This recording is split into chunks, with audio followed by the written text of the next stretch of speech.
Here in the appeal of Akbars Respondent Middlesbrough Limited against the Secretary of State of the Home Department. Yes, Mr.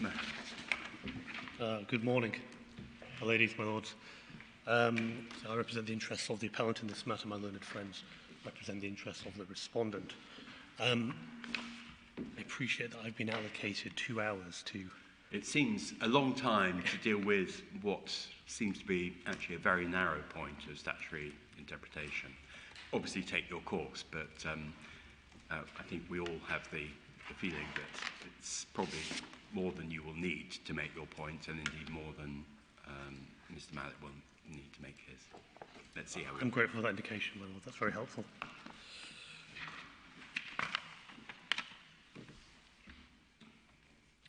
So as we've already identified, this matter concerns, say, the proper interpretation of Section 15(6)(a) of the Immigration, Asylum and Nationality Act 2006. What we need to determine is what obligations are created by the interpretation, how they are properly implemented with regard to the fundamental principles of fairness between the parties. Now, whilst it is noted from the respondent's written case that they say there is no dispute between the parties concerning the fact that Section 15(1) creates a obligation on the Secretary of State to identify a breach pursuant to that section, the central issue appears to sit around how much information needs to be given. So do you need to stipulate a particular subsection of 15(1) in order for the penalty notice to be compliant? Now, to that point, very briefly at this stage, I would simply say that that position cannot necessarily be sustained against what we have in the documentation. The reason why I say that is because the civil penalty notice that was issued by the respondent in this matter clearly states on the face of it that there has been a breach of Section 15(1), and then it identifies all of the subsections of Section 15(1) thereafter. Can I just check with the civil penalty notice? I'm assuming that the bit just under "you are liable for a civil penalty" is part of the printed form, so that's always going to be there. Yeah, I believe that's correct, right, my lady, yes. And then when it says your penalty breakdown, and one, and then the name here, penalty reason, no right to work, that's added in. Someone's typed that, or not typed it, but added it in. And if you have more than one illegal person working, do you get a different notice for them all, or might there be kind of a list of 4 or 5 people there, and it just then says no right to work for all of them? Is that what? I believe that is correct, my lady. Certainly from my experience of dealing with these matters, yes, when there's been multiple people identified, that is how these penalty notices... Right. And they just type in no right to work for all. Yes. I'm sure my learned friend will correct me if I'm wrong about that, but that's certainly been my experience when I've dealt with these matters. Right. I've dealt with them quite Could you just assist me? Which page? Forgive me, page 100 of the main bundle has the penalty notice. Yes, thank you. In your case, there's no right to work, doesn't tell you why. My lady, that's absolutely correct, yes. It doesn't tell you any more than you already know from the top of the box, Section 15. If you can look that up on the legislation website, or using Google or something, you find there's 4 different ways there might be no right to work, and this doesn't tell you which one. Yes, I think the way that I phrase it, my lord, is that I would say it's the consequence of the breach. So 15(1) and then any one of those subsections, the consequence of breaching any one of them would be that that person had no right to work. So it doesn't help distinguish anything, as you rightly say. It just tells you, it just refers you back to 15(1). Mm-hmm. It's one of them, we just don't tell you which one. And also in your experience with the statement of case, does that also generally not descend into any kind of further detail? There's no further detail provided, my lady, no. They just say the immigration records indicate that the person has no right to work. Something which is quite curious, given that the database of a person who is subject to immigration control, their records are held by the respondent in this matter. That would then mean that she would be able to state with absolute certainty the reason why she believes the person is working in contravention of one of those sections and why a penalty should be given to the employer. It's something that strikes me in this case as I go through it, is that you can, and indeed I say you should, state the reason because you are aware of what it is. There is no all need the to- knowledge is in her hands and not in yours. Yes. I mean, And the Home Office have to have gone through the process in order to satisfy themselves that the person has no right to work. exactly that. So then the question becomes, well, why would you not tell the employer? My Lord, If you've had to work out what the reason is, why do you keep it up your sleeve? I'm grateful for that. You are stealing my thunder somewhat here. but yes, that's what I think was... some of these points are being made for Mr. Malek to listen to them, and so that he knows he's going to have to deal with them when he stands up. Yes, of course, yes. And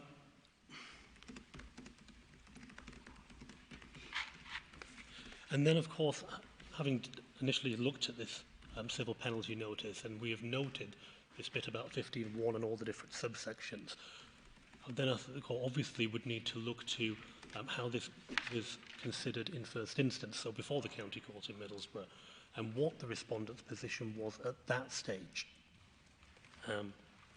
This is found in the main bundle, page 94, paragraph 27. The judge was good enough to make a record of the Secretary of State's position, and he records it as... What page are we in? Oh, forgive me, my lady. So the main bundle, page 94, 94. Paragraph 27 of that document.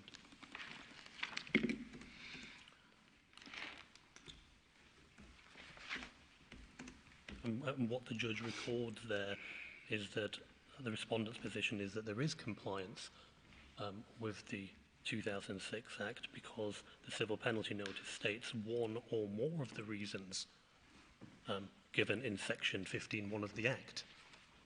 Now, that obviously brings its own problems in my submissions because there can't be a breach of one or more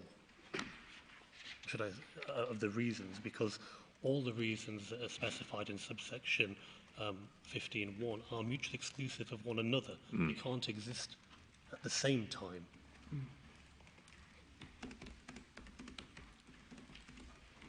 I think that lives with the point that's been made that the Secretary of State has this information, so I'm grateful, my she ought not to be mistaken.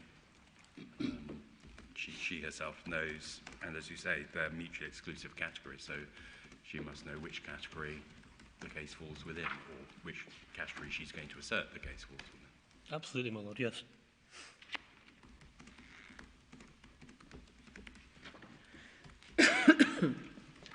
Now, moving on from that, obviously how the case has ended up here is that it was before the Court of Appeal. And What is your position, or if you're coming to this, that's fine, but if the CPN had stated under penalty reason it's 5.1A2, say, and then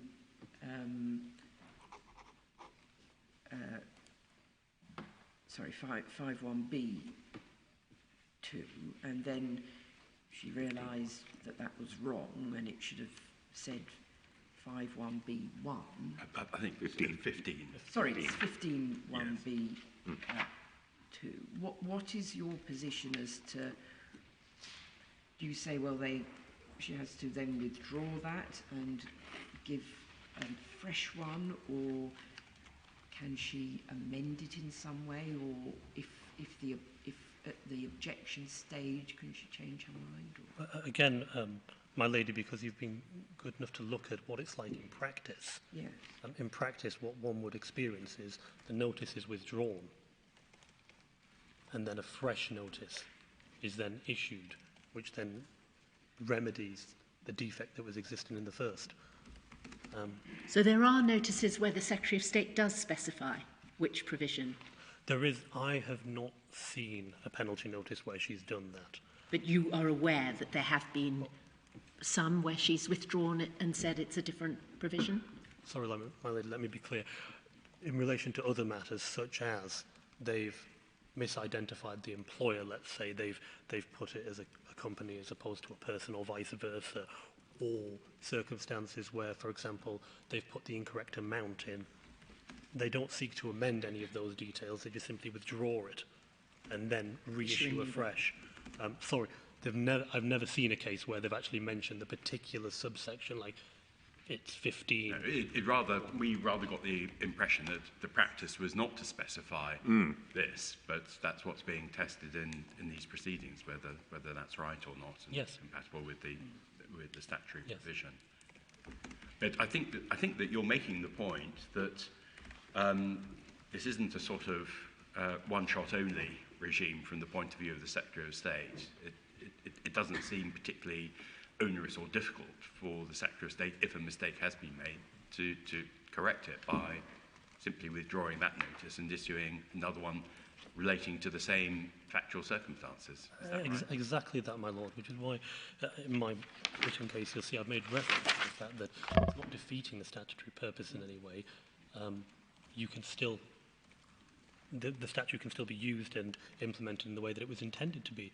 All the employer is saying is that they would like to have the information available to them to understand why the penalty notice is given to them, so that they can make a considered decision as to whether they wish to challenge that or not.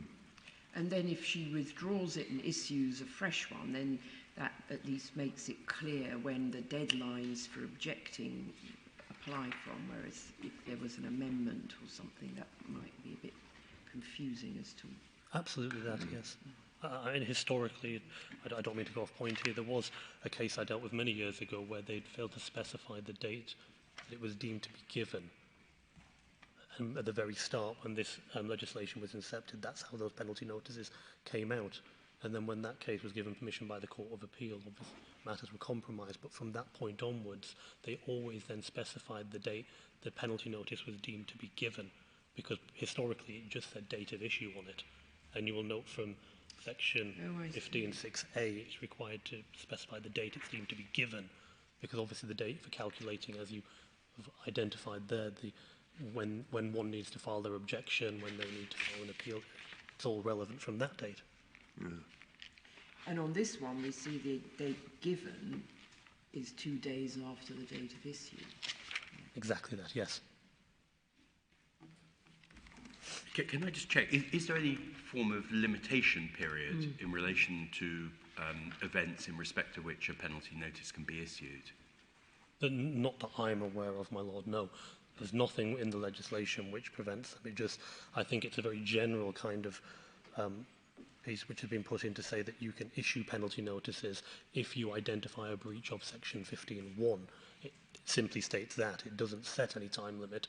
And given how detailed, I would say, section 16 and 17 are in relation to time limits of when things need to be done, if there was a date by which it had to be done, so for example within 6 months, it would have specified that. Yes.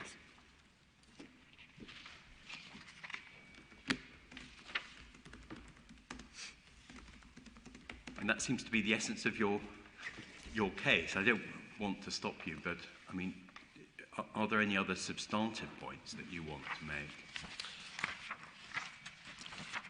make? Do I need to address you on statutory interpretation? I don't wish to. Well, I think you do need to deal with paragraph 43 of your written case. We did have a concern about the way that was expressed as what appeared to be a direct quotation from something said by Lord Hodge. Can you help us with that? Where did that come from? I'm very grateful. It's something that I do have in my submissions to deal with.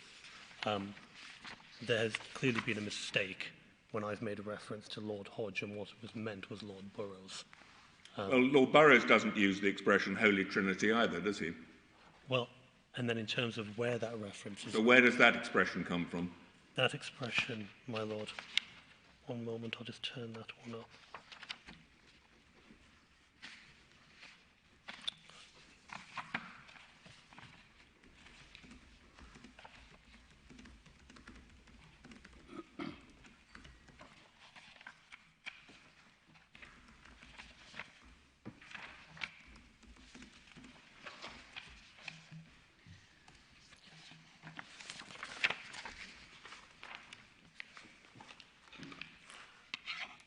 It is regrettable that there's been serious criticism of this point, but the words... Well, it's not regrettable there's been serious criticism of it. It's regrettable that you've included in your written case in the Supreme Court what appears to be a false quotation. Is it a false quotation, or is it, if it's a true quotation, please show us where it actually appears? Yes, my lord, I will. It did not appear in the judgment of the court. I should have made that clear in the written case. That it was taken from the text, the lecture delivered by Lord Burroughs in his address to the Statute Law Conference at Portcullis House in London, a copy of which can be found on the Supreme Court website itself, in which it made clear that they were his words and did not represent the views of the Supreme Court. But nonetheless, I submit that they carry substantial weight for the purposes of this appeal. And what do we have that lecture in the bundle, or are you just... The lecture is not in the bundle, my lord. It is on the Supreme Court website, so if we go to Lord Burroughs' profile and... Can you give us the paragraph number and the title of the lecture? The date would be helpful. Is it the 6th of June 2025? That's correct, yes, my lord. I'm grateful. Okay. And the paragraph number? Forgive me, my lady, I need to just look it up very, very quickly for you. It won't take long at all.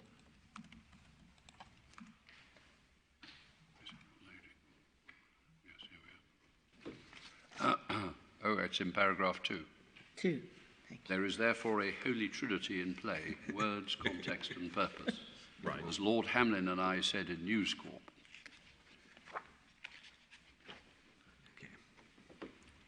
I'm grateful, my lord. I have the same one in my note. I just didn't write down the paragraph number.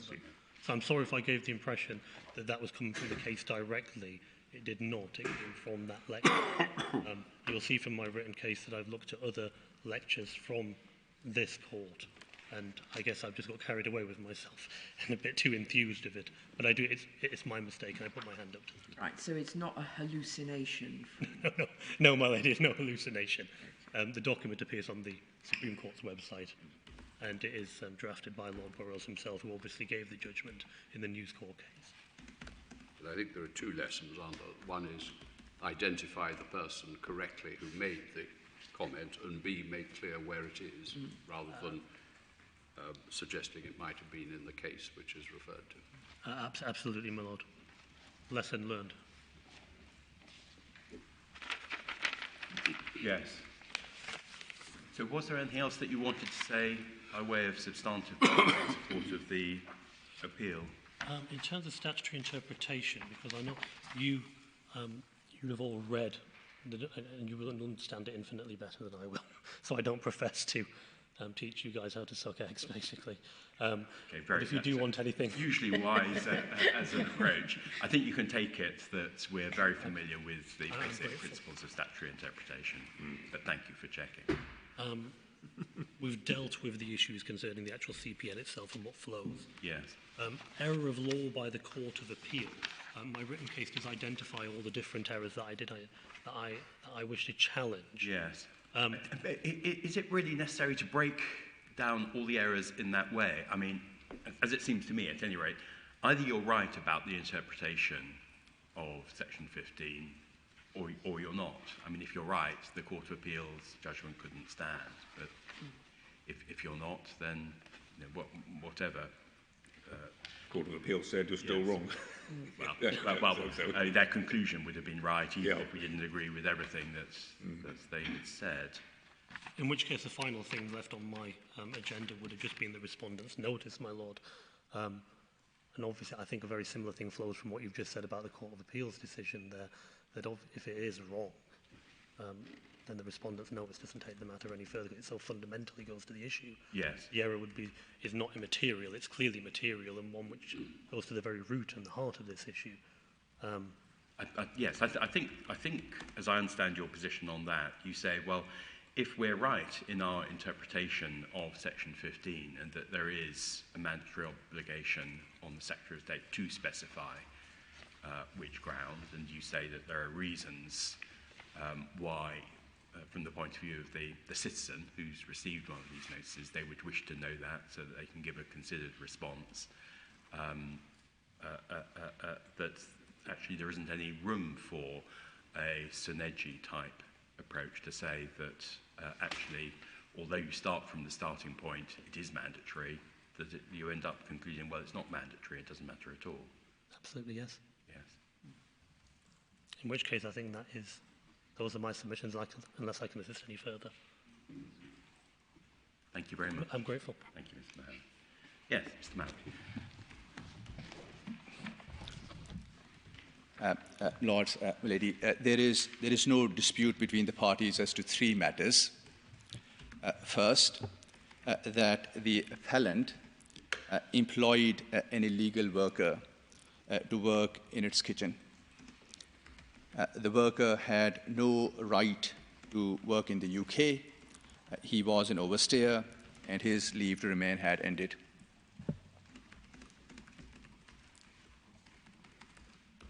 Second, that the appellant had failed to comply with the prescribed requirements in relation to the employment.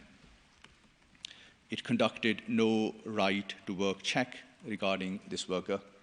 Is there an obligation to comply with those requirements, to carry out those checks, or is it just something you do for your own protection, because if you have gone through the checks, then you have a defence regardless of the true position? It's the latter. Right. So there's no breach of any obligation in not carrying out the checks, and you're still entitled to take the point that as to whether or not the person has been shown to be illegally working. Yes. And the third matter, my lords and ladies, is that the Secretary of State made it clear on 21st of July 2023 and again on 11th of August 2023. Sorry, forgive me, what was the first date? 21st of July 2023. Yes. And again on 11th of August 2023, that her position was that the worker was an overstayer and had no right to be in the UK as his leave to remain had ended. Now, my lords and ladies, given that you have of course seen the CPN, you have of course seen statement of the case. Several months after this notice was given, and several months after the obligation to pay or object had expired. Yes. So by the time the appeal was heard at the county court, there was no doubt whatsoever that the worker was an overstayer. The question for the court is whether the CPN was invalid because it did not identify precisely which of the ground in Section 15(1) applies. And can I just check, suppose it was invalid. As I understand it from Mr. Mohammed's submissions, there wouldn't have been any problem about the Secretary of State, if she'd appreciated that it was invalid, simply issuing a new valid CPN in relation to precisely the same circumstances. Is that right? That is right. But of course, I have a submission to make about that. In short, the submission which I will, with your permission, seek to develop is that the way in which the statutory scheme operates is that an appeal to the county court is a rehearing of the Secretary of State's decision to impose the civil penalty. So the county court judge is effectively the primary decision maker who decides for themselves as to whether or not a person is liable. But isn't the whole process begun by the notice? Yes. And if the notice is invalid, the question is, what is the consequence? That's Precisely. really your respondent's notice point. Yes. So my first issue is whether it's invalid. Yes, the first issue is whether... You're rather racing, I think, to the second, to the end point. But, yes, of course. Yes. There was just an answer to the observation from Lord. Just on that, I wanted to ask you about that. I mean, why would one say that the hearing of an appeal in the county court saves the process at the earlier stage, where the process at the earlier stage appears to be designed to include its own procedural protections for the recipient of the notice? I mean, they might not appeal.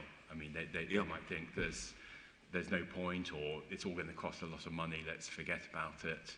Why aren't they entitled to the procedural protections that are apparently to be in place under Section 15 at the first stage? Yes, Lord, unless you want me to make full submissions on that point now. All right, Mr. Mallet, come back to it in your own time, but just so you know that speaking for myself would be a concern that you would need to address me on.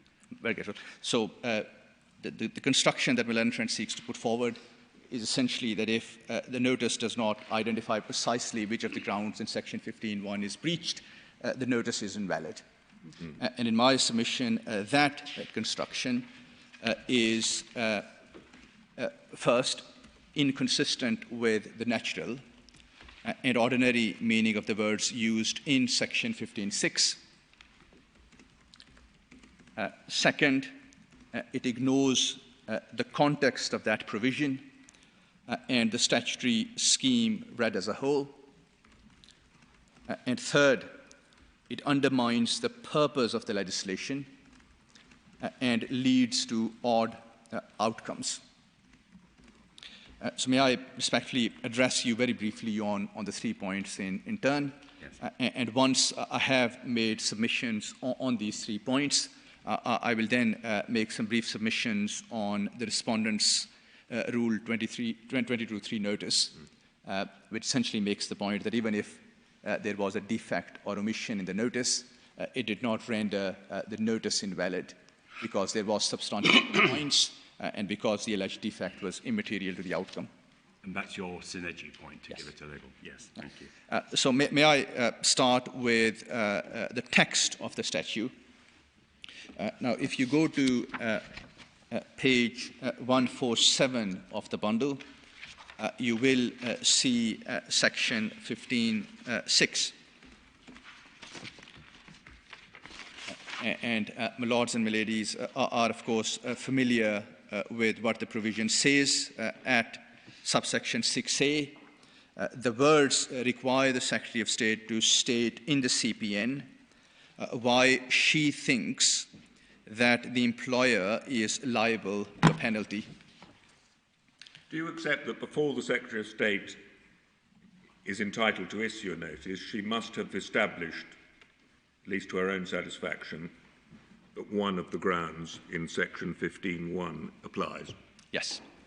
Of course, the question is whether an omission to expressly identify that ground. But if she has to do that before she's entitled to issue the notice, what would be the reason for her not telling the employer what the basis is on which she thinks that the person has no right to work? I mean, what is the statutory reasoning, if you're saying it's a rational process, to say, well, the Secretary of State has to establish which ground, but she doesn't have to tell the employer? I mean, why not? Well, what has happened in this case, of course, as the court knows, the civil penalty notice says that this particular worker has no right to work. There is then a section within the civil penalty notice that gives reasons for that view and makes the point that there is a breach of Section 15 because the worker has no right to work. No, but the Secretary of State has to have gone through, they're inconsistent, they're mutually inconsistent, the four grounds on which the person may have no right to work. So the Secretary of State must have satisfied herself that one of them, rather than the others, applies. So why should she not have to tell the employer that? Yes, I mean, there's no, I can't see the downside of having to do so, and the obvious upside is that the employer then knows that the Secretary of State has satisfied herself that properly that the condition applies, and also can more easily see whether there's any possibility of an answer to it. yes. There is, Lord, of course, I take the point. There is no downside to that, and of course, it is far more preferable to state within the CPN that a worker has no right to work because, for instance, he has no leave to remain. But I mean, you say it would be better, but this appears to be a standard form. I mean, are you able to tell us anything about whether these notices ever do go to that level of detail? I'm told yes. You're told yes? Yes. So There are other notices, I'm told, which specify greater detail as to why a worker... On the form at page 100, would it do it under penalty reason where no right to work has been... no, I'm told that it's in the later part. In the statements, yes. The later statement, I see, the statement of case which is attached. So the bit under you're liable for a civil penalty is standard. It always gives each of the alternatives. That's right. So my instructions, milady, are that if, for example, there is a worker who is working in breach of conditions, then instead of saying no right to work, the relevant box would say breach of conditions. Which relevant box? Sorry, the box that Penalty we have reason. at page 100 under the heading penalty reason. Oh, I see. It wouldn't just say no right to work. No, it would say breach of conditions. Oh, I see. So it would be on the face of the notice itself. No, sorry. What would it state? So if there is a worker yes. who has worked in breach of their immigration conditions, then the box that you have at page 100 under the heading penalty reason would say breach of conditions. What do you mean, breach of conditions? Do you mean if it were what he had, supposing he had supposing his leave to remain had expired, what would it then say? That I don't know, but take... Well, I mean, it doesn't sound as if it's giving any more information than no right to work. Are you saying that breach of conditions in what it would say if it was 15.1b little 3? Yes. Yes. Yeah. But that if it's 15.1a or 15.1b 1 and 2, then it just says no right to work. That's right. Is that the position? Yes. Right. I see. I see. So take example of a person who is granted leave as a visitor with a condition that he is not allowed to work. Mm-hmm. If he is found working in a kitchen, the employer will be issued with a civil penalty notice, and under the heading penalty reason, the box would say breach of conditions. And then the statement of the case, which you have at page 104, would explain why that is so. But on the form, the face of the form that this employer received, it could have been that the no right to work was because of a breach of conditions. They just don't know. They don't know whether it's that he has no leave to remain, his leave to remain is invalid, or he's in breach of conditions. That's right, yes. And then, of course, milady, you will read the notice as a whole. But even in the body of the notice on 104, it doesn't explain any more, does it? I accept that, of course. There is, of course, a conclusion that there is a breach of Section 15. It's not identified why that is so, apart from saying that the worker has no right to work. So the Secretary of State knows, but the employer doesn't. Well, the point that I will make shortly, milady, is that the employer should know that. How? This is the point that I will make, milady, once I've addressed you very briefly on the statutory text. The Secretary of State may be totally wrong. So the employer wouldn't know that. I will explain, my Lord, just in 5 minutes as to how the employer would know. Yeah. But how let me get works. this straight. I understand what you're saying, that on page 100 under penalty reason, I think you're telling us it should say if it's a breach of, or if condition in 15.1b3 Yes. is satisfied, it would say no breach of condition.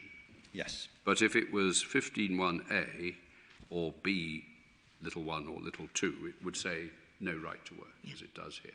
Yes. That's correct. Now, what about the statement of case? Yes. What would happen there? Now, in so what the statement of case that you have at page 104, Yes. that, of course, my Lord will see is not a standard template. In other cases, greater details are provided, but those details were not, of course, provided in this particular case. So it just all depends what the individual officer does. Sometimes they give full details which will enable the reader to see which condition is in point, and in other cases they won't. Yes, and the question for my lords and my ladies is whether that renders the notice invalid. So the first point, my lords and my ladies, that I wanted to make was about the statutory text. And you have, of course, seen what section 15.6a says. What it does not say is that the Secretary of State is required to specify which subsection of Section 15 had been breached. But isn't the starting point that the Secretary of State has decided to issue a penalty notice, and indeed the very fact that a penalty notice has been received tells someone that they're within the category of cases covered by Section 15.1 somewhere? That's what you must appreciate when you get a penalty notice. So why isn't the ordinary meaning of the words in Section 15.6a, stated by the Secretary of State thinks the employer is liable to the penalty, supposed to give you something more than that? Well, the words are general and non-prescriptive. And the submission that I put before the court with respect is that if Parliament had intended to place a specific obligation on the Secretary of State of the sort that Miller and Friend contends, then it would have said so. Instead of saying that a notice must state why the Secretary of State thinks the employer is liable, the text would have said that the Secretary of State, that the notice must specify which subsection of Section 15.1 has been breached. But saying that the worker has no right to work doesn't tell the employer anything more than simply giving them a civil penalty notice, that they're liable to a civil penalty notice. Of course, it tells the employer that they have employed a person who has no right to work. Well, that's it. Of course, I accept that. And it tells them what they could find out if they look up this section. Well, it's there under you are liable for a civil penalty. Oh, that's true. Yes. Yes. So the CPN expressly refers to Section 15. It says that you are liable to civil penalty because you have breached Section 15.1. So no right to work tells you nothing more. Mr. Malik, the Secretary of State, you agree, has to have a reasonable ground for concluding that there is a breach of 15.1. Yes. And that thought process breaks down, doesn't it, into perhaps one might say 3 categories. First of all, the employer must be employing an adult. Yes. Point 1. So they've got to be satisfied that there's a relationship of employment. Secondly, the Secretary of State must be satisfied that that employee is subject to immigration control.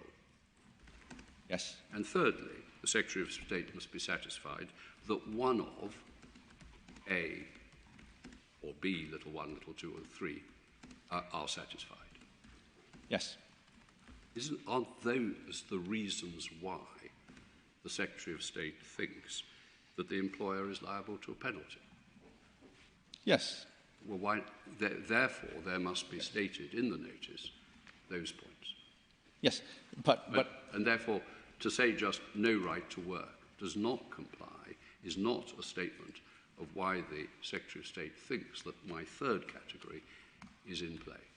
Yes, Lord, if you read those words in isolation, the submission is that that analysis is, with respect, absolutely correct. Well, but you're addressing the ordinary meaning of the words. Is that not the ordinary meaning of the words? Well, all the submission is that these words, all they do is that they require the Secretary of State to identify facts and evidence on which the Secretary of State has reached the conclusion that an employer is an illegal migrant worker. Sorry, I don't think subsection 6A is so confined. Because it doesn't talk about an illegal migrant worker. It refers to employing an adult subject to immigration control if one of those conditions is satisfied.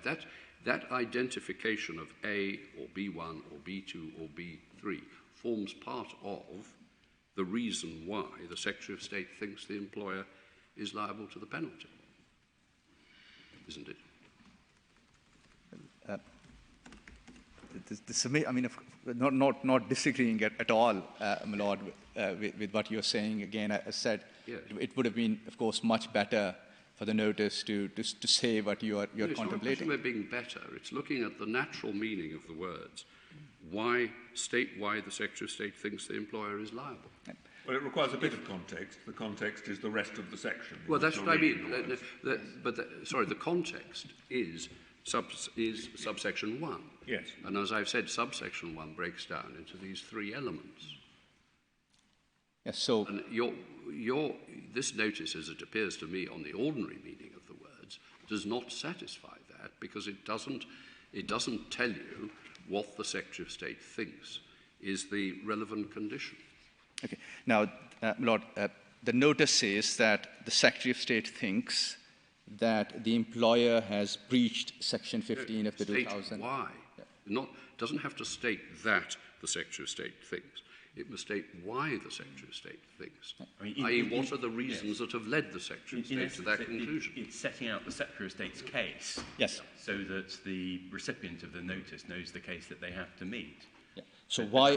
I think what's being put to you, as my Lord says, is that case breaks down into the three parts that my Lord referred to, and in the third part, the Secretary of State, and I think you've accepted this, has positively to go through the mental process of saying one out of the four boxes in Section 15.1 applies. They're mutually exclusive, so the thought process has to be working through and saying one specific box applies, because they can't all apply. And then I think what's being put to you is, well, if that's the thought process of the Secretary of State, I suppose that it comes down to 2 points. One is just to give an accurate account of the Secretary of State, of why the Secretary of State thinks the employer is liable to the penalty. Yeah. It should be accurately saying what they did at the third stage. And secondly, one might think that fair dealing with the public and indeed giving an appropriate opportunity for the recipient of the notice to consider their position also tends towards the conclusion that that information should be given to them. Yes, Lord, again, I completely understand the point. The submission that I make is that if the Secretary of State says in the notice that she thinks that the employer is liable to the penalty because the employer has breached Section 15 of the 2006 Act, this is what this CPN has said, and then goes on to say that that is so because you have employed a worker pursuant to a contract of employment, and that worker had no right to work in the UK. In my submission, that on the ordinary and natural meaning of the words used is enough Those are reasons why the Secretary of State thinks that the employer is liable to the penalty. The reasons could be addressed in a different way. There could be more comprehensive reasons, but my submission is that that statement is enough to meet the non-prescriptive and general condition in Section 15(6)(a). Lord Lady, of course, you raised the point about the context of the scheme, and that really was the next point that I wanted to make. Yes. Lord Ladies, Sections 15 to 25, they do form part of a statutory scheme to combat illegal working.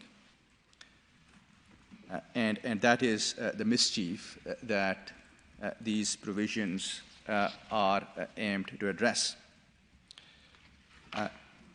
The scheme read as a whole, in my respectful submission, places an onus on the employers to conduct right-to-work checks on those employed. Only if the condition is satisfied that the Secretary of State can show that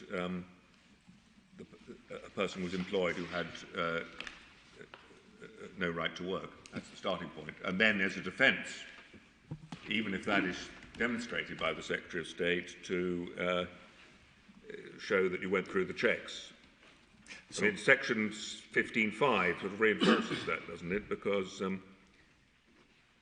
it says the Secretary of State may give a penalty notice without having established whether subsection 3 applies. That's whether there's an excuse. But it's implicit in that, it's implicit anyway, in that in 15(2) that the Secretary of State may not give a penalty notice without having established that one of the conditions in 15(1) applies. So if the mischief the legislation is aimed to address is discouraging illegal working and non-compliant employers, then in my respectful submission, that is the context in which one will consider. But you've accepted that that there's no breach of obligation for the employer not to carry out the check. The breach of obligation is to employ an illegal worker. Now that's what the legislation is designed to discourage. Yes. Employing an illegal worker, yes. Not a worker who might be illegal, but it's for the employer to demonstrate that that they're legal, legally in the country. That's not how it works. Yeah. The submission that I make with respect is that employers are at the center of this scheme. Mm-hmm. The employers are obliged not to employ someone who has no permission to work in the UK. And the scheme is that the employer needs to be satisfied before they offer a job to someone that the person has lawful status and is allowed to work. Well, no. Well, if they're taking their chances if they don't satisfy themselves, but they're not doing anything wrong. If it turns out that the person, provided the person was entitled to work, the fact they haven't satisfied themselves doesn't itself put them in breach of the law. Well, of course, they don't commit an offence. I accept that, of course. But if one looks at this particular provision and this part as a whole, in my respectful submission, the mischief that it was seeking to address was illegal working and non-compliant employers. So the scheme was to place the burden on the employers to ensure that they don't employ illegal workers. Well, illegal workers, then, sorry. Yeah, well, I just wanted to raise two questions with you in relation to this mischief argument. And the first is, it's all very well identifying a general mischief of legislation, but usually legislation balances other interests as well, which come into play along the way. So it's not meet the mischief come hell or high water, it's meet the mischief provided you behave fairly and so on along the way. And secondly, I go back to the point that we've raised with you, it actually doesn't undermine the mischief, because you can just, the Secretary of State, if she's made a mistake, can just issue another notice relating to precisely the same factual circumstances, and everything will be fine from the point of view of the mischief of the legislation, won't it? So what do you say about both these 2 points? About the first point, the submission is that an employer ought to know the basis on which that employer is employing a worker. But you're In assuming other the words, Secretary of State is right that this is an illegal worker. And the employer may say, I'm not running a statutory defence, I'm saying you didn't have any right to issue that CPN because it's not an illegal worker. Of course. So precisely. So the employer either knows the lawful basis on which it has offered the employment, the employer either knows that the person has leave to remain, is allowed to work. Or believes from what the employees told him, and so proceeds on that basis. And if the Secretary of State knows that the employee is illegal, is working illegally, why not say what the basis for that is? Yes, lady, an employer ought to know the basis on which it offered employment to an employee. So either the employer knows that the person has leave to remain and is allowed to work. Well, the employer may not know that the Secretary of State has withdrawn conditions that entitled the employee to work. Or curtailed the leave to remain or something, if they've just been shown a letter that says you've got leave to remain, but not shown the letter that cancels it. Yeah. Well, this is the whole point of conducting regular right-to-work checks. So either... But that's something that you already accepted, that the employer does for their own protection. Yes, but and the mischief is not, there's no mischief, provided that the person employed is not, it's only a mischief if the person is an illegal worker. That's what the legislation is aimed at. It's not aimed at deterring people from carrying out checks in itself. It's aimed at... I suppose it is an encouragement to carry out checks. Well, it because is, if you don't, you won't have the defence. That's right, but that's not... It's an encouragement rather than... You're not, I think we're maybe going around in circles a little bit. You're not, the employer is not in breach of any actual legal obligation if they don't carry out any checks at all. They're putting themselves at risk that this person that they've just employed is an illegal immigrant and they may be liable under a penalty notice. But that's a matter for them. They're not breaching the law by behaving in that way. Yes, but Lord, the whole point of this legislation was to tackle illegal working, to ensure that employers do not employ illegal workers. It wasn't to prevent them from employing legal workers, and therefore, point one is, was the worker illegal? The general scheme, my Lord, is that before they offer a job to someone, they ought to know the basis on which that person is being offered a job. What I don't really understand is, coming back to what my Lord Sale says, how compliance with the section 15(6)(a) in the way that the appellant seeks to construe it, how compliance or requirement to comply with that undermines the mischief? I mean, because all it requires, as we've said before, all it requires the Secretary of State to do is state what she has already concluded, as it were. And what she has to have concluded in order to be entitled to issue the notice. You might think it polices proper decision-making. But it doesn't encourages proper decision-making. I find it difficult to see why it undermines the mischief. No, I understand the point. So the submission that I'm trying to make, my Lord, is that you construe section 15(6) in that context, the context being of a scheme which places employers at the center and requires them to know the basis on which they are employing a worker. No, you've already accepted it doesn't require that.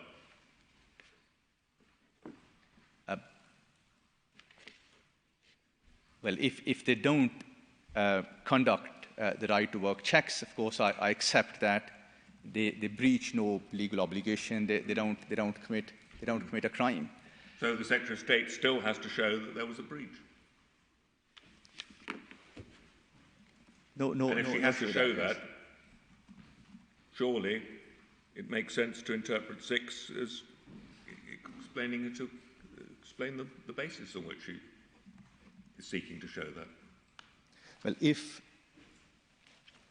to put it in this way, if the legislation seeks to encourage employers to conduct right-to-work checks and is aimed at tackling illegal migration, so an employer would know before the Secretary of State issues a penalty, that the worker has right to work, or the worker does not have right to work.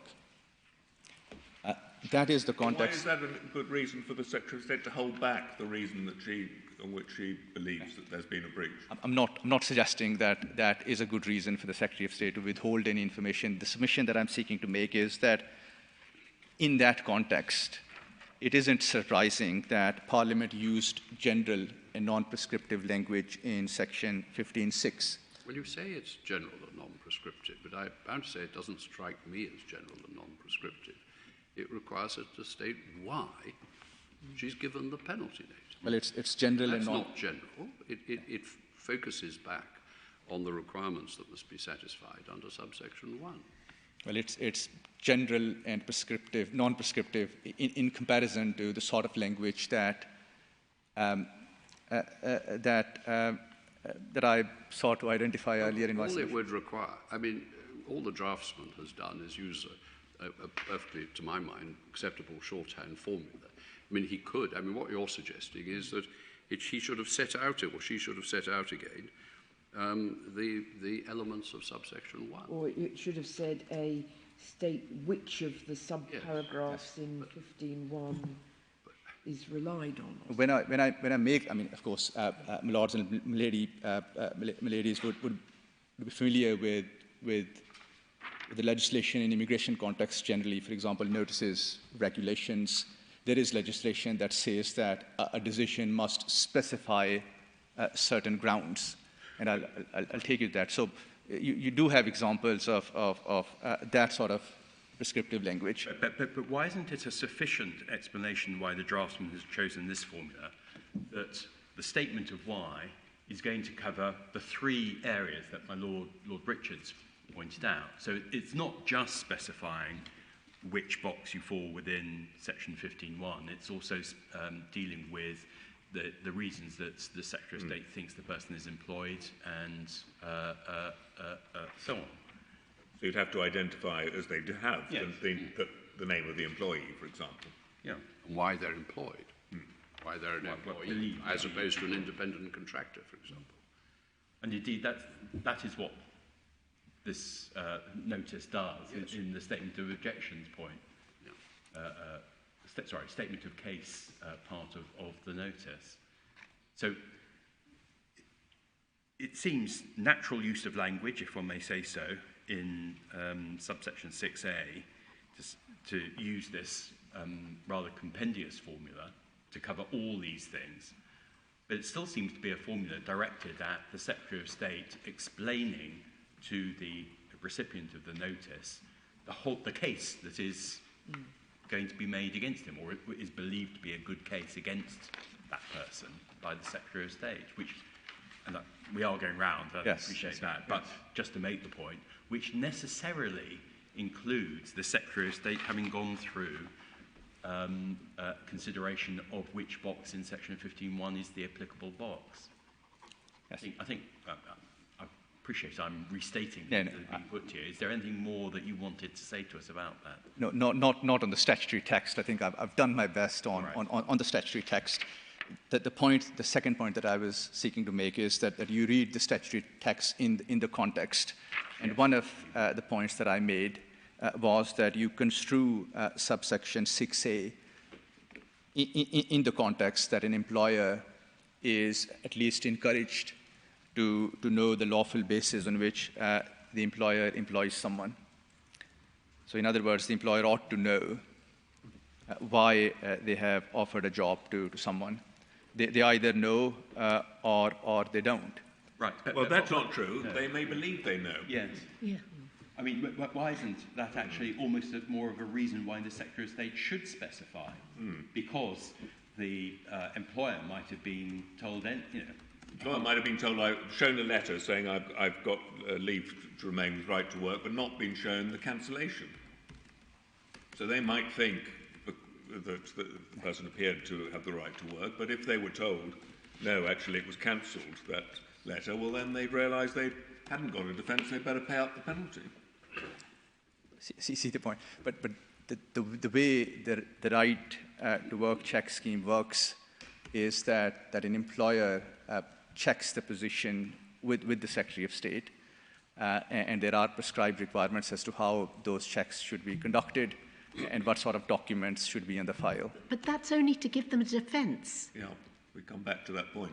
It's not. It doesn't mean that the CPN was valid in the first place, and they're entitled to challenge the validity of It would the be a different CPN scheme first. if you could be issued with a civil penalty notice for failing to undertake a check. Yeah.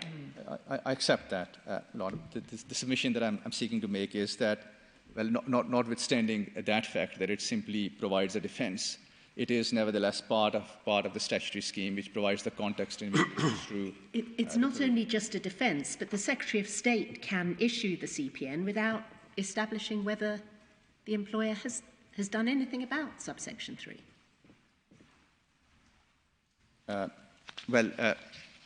Yes, but in this notice, what happens usually is that when the Secretary of State seeks to investigate whether or not there is a breach, she also investigates whether or not an employer has complied with the prescribed requirements. But she can issue the CPN without establishing any of that. She's entitled to by subsection 5. You're saying in general, to be prudent, probably they're not going to waste time if they know that the person has carried out the checks and will have a defence. That's not a requirement. No, for example, in this case, when the Secretary of State was investigating, questions were asked to the manager as to what checks were made, and the manager said that there weren't much checks, and the Secretary of State established that the employer had not complied with the prescribed requirements, no right to work check was carried out, and therefore the employer is liable to the penalty, and there's no defence. Just moving on to the second point that my Lord Sales made, that well, the Secretary of State can, if there is an error, the Secretary of State can simply withdraw the CPN and issue it again. What's wrong with that? The answer, potential answer to that point, in my respective submission, is in section 17(3) of the 2006 Act, which you have at page 151. So an appeal to the county court from a CPN is a rehearing of the Secretary of State's decision to impose the penalty. And if you look at subsection 1, you'll see that it sets out the grounds on which an employer may bring an appeal. And ground 1 is that he's not liable to the imposition of a penalty. So an appeal is not a reasons challenge. It's not a challenge to the categorization of the breach within section 15(1). An appeal requires the judge to decide for themselves as to whether or not the employer is liable to the imposition of a civil penalty. Well, one reason he might not be liable is he wasn't issued with a valid notice. The scheme allows, in my respectful submission, for the judge to nevertheless to say that there is a defect in the civil penalty notice, but then to say that the employer is liable to the imposition of penalty in any event. Well, what's the point? I really don't see that that's a sensible scheme to have. Okay. Now, but do you accept at least this, that at the appeal, what they're looking at is whether, as at the date that the CPN was issued, a certain set of facts existed? So you're not, I think, saying it's a rehearing like kind of an asylum claim rehearing, that you just look at the situation at the date of the hearing. It must be looking at whether on the date on which the person was found in the kitchen doing the washing up, they were entitled to work or had no right to work. Yes. Do you accept that? That yes. It is looking at, so you're remaking the decision that the Secretary of State took on the date that it was taken. But with the new evidence, any further information? Well, new evidence as to what, though? That's then the question. So when I see a statute that says this is by way of rehearing, I usually think that means, as opposed to just deciding whether the Secretary of State's decision was reasonable. So, for example, with a penalty, it can be an appeal against a penalty. So the appeal court's not asking, well, is that penalty within the range of penalties that the Secretary of State could reasonably have imposed? It's saying, does the court think that that's the right penalty? That's a kind of a clearer distinction. It's more difficult to pinpoint that distinction when you're looking at whether the person is liable, because that's not an evaluative judgment. It may be a bit evaluative whether they should be excused because of 15.3. The trial judge may think, well, they did the best they could, I think they should be let off, rather than saying, was the Secretary of State acting reasonably in rejecting the defence? Do you see the distinction? I do. Milady, yeah. So just to assist how you, that works on 17.1a. Milady, just to assist you on that point, take example of a case where the Secretary of State issues a CPN on the basis that the worker has not been granted leave to remain. The employer appeals or objects and provides evidence that the worker has indeed been granted leave to remain, and the Secretary of State had got it wrong. The employer produces the worker's passport or a biometric residence permit or an e-visa showing that he's allowed to work. That is not the end of the matter. Suppose that evidence also reveals that there is a condition attached to the leave preventing the worker from working in the UK. Or suppose that evidence also reveals that the leave that had been granted has since been cancelled or revoked. It's hardly a fair scheme if you get presented with a case, you have a good answer to it, you come along, you appeal, and then on the appeal, the rabbit gets pulled out of the hat that actually we're taking it on a different basis. Surely the fair approach is that if you're going to take it on a different basis, you start again and go through the hoops. But that in my submission, falls within the broad discretion of the trial judge. If the trial judge feels that the Secretary of State should not be allowed to raise any new point because it would cause unfairness to the employer. It does cause unfairness. The point is to have a scheme with requirements that have to be satisfied before it's carefully set up. It gives you 28 days to reply, and then the Secretary of State responds to that. It doesn't envisage that you then challenge it on it's a correct basis, and the Secretary of State then, at that point, comes up with some other reason, not having given you a chance to deal with it at the outset. Well, it will not be an unfair scheme in every single case, but I do accept that if the Secretary of State changes the position on the day of the hearing or a day before the hearing, the employer may object, saying that, well, this is unfair, and the trial judge can then decide. But the point the employer will then have been deprived of the opportunity of paying the discounted penalty within a short time. If the real reason is there were conditions rather than there was no leave to remain, and the employer didn't know that until the appeal hearing, that's a grossly unfair scheme, isn't it?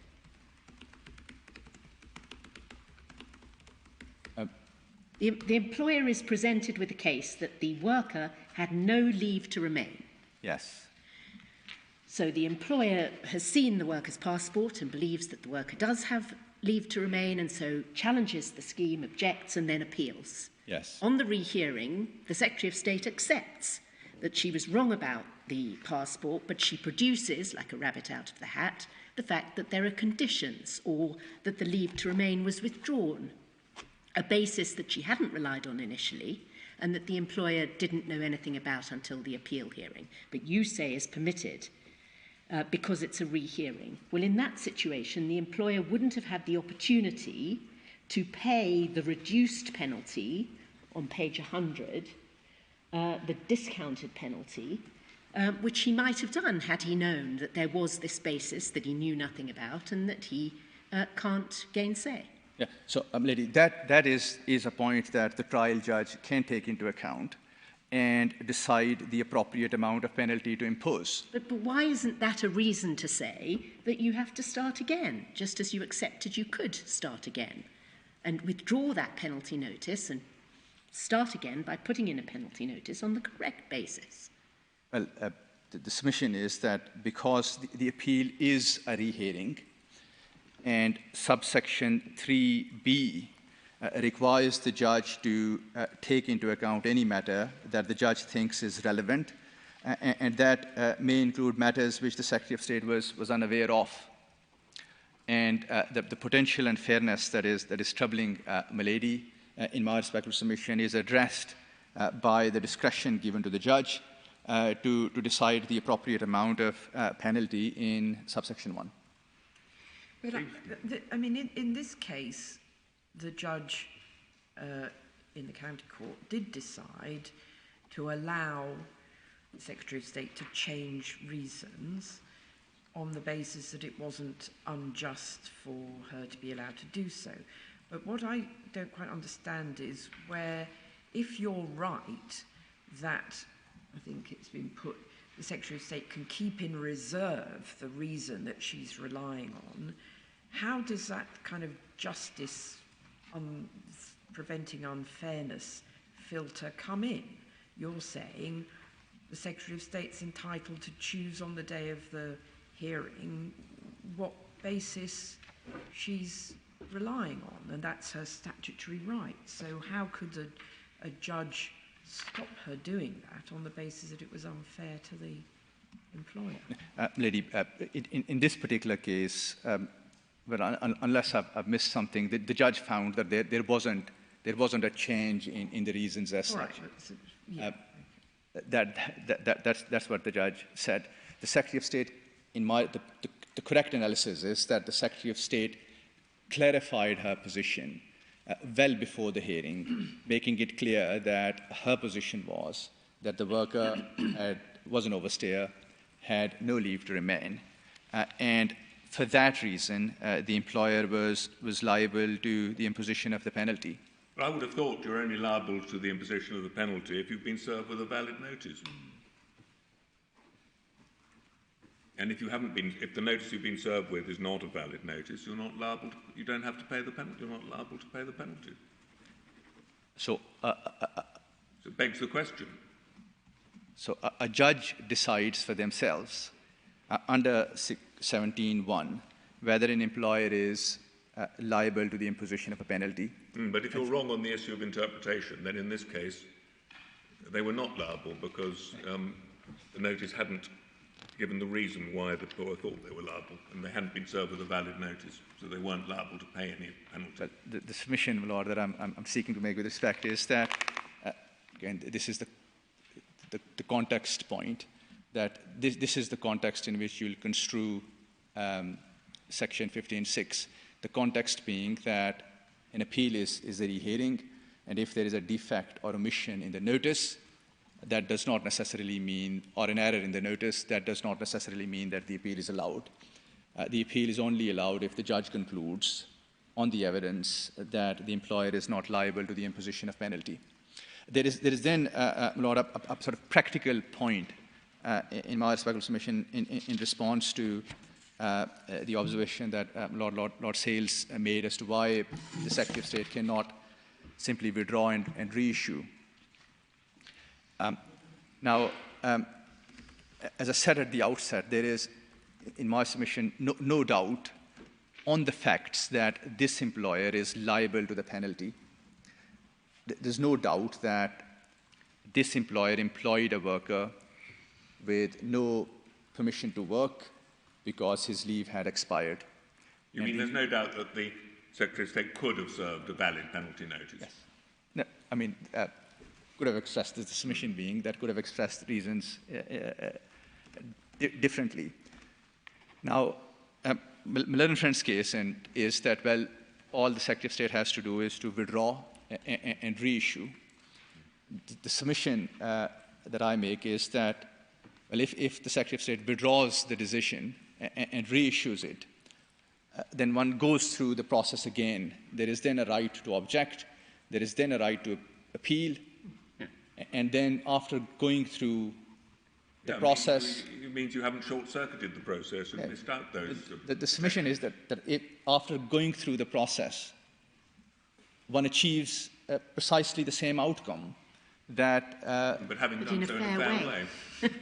yes, but the ultimate outcome is the same. But you're assuming, we're looking at how this scheme works generally. You point to what has happened on the particular facts of this case. And a valid notice hasn't, on the argument against you, been issued even in this case. But you're saying, well, a valid notice could be issued in this case. But it may be that in other cases, we don't know. I mean, the factual circumstances will vary considerably between cases. You can't just assume at the start of a procedure for working out whether a penalty is properly imposed that it's necessarily going to be properly imposed in every case that falls within that scheme. See the point. And I'll develop this a little further when I address you on the respondent's notice. So in deciding what consequence Parliament intended, whether the intention was that an omission of this sort would render the CPN completely invalid, it is, in my submission, legitimate to consider whether the alleged error is material. If it's not material, then that is also a reason to conclude that Parliament did not intend. So forgive me, have we moved on to your Synergy point now? You seem to be making a point now on the particular facts of this case. No, my Lord, I will of course deal with that separate. So I have made my submission on the text. You can see that, my lords and lady, you're not persuaded. You have my submissions. I mean, the Court of Appeal were attracted by this argument about the appeal rights, because they seem to say it's a rehearing. You can take into account matters of which the Secretary of State was unaware. So if that can happen at the appeal hearing, what would be the point of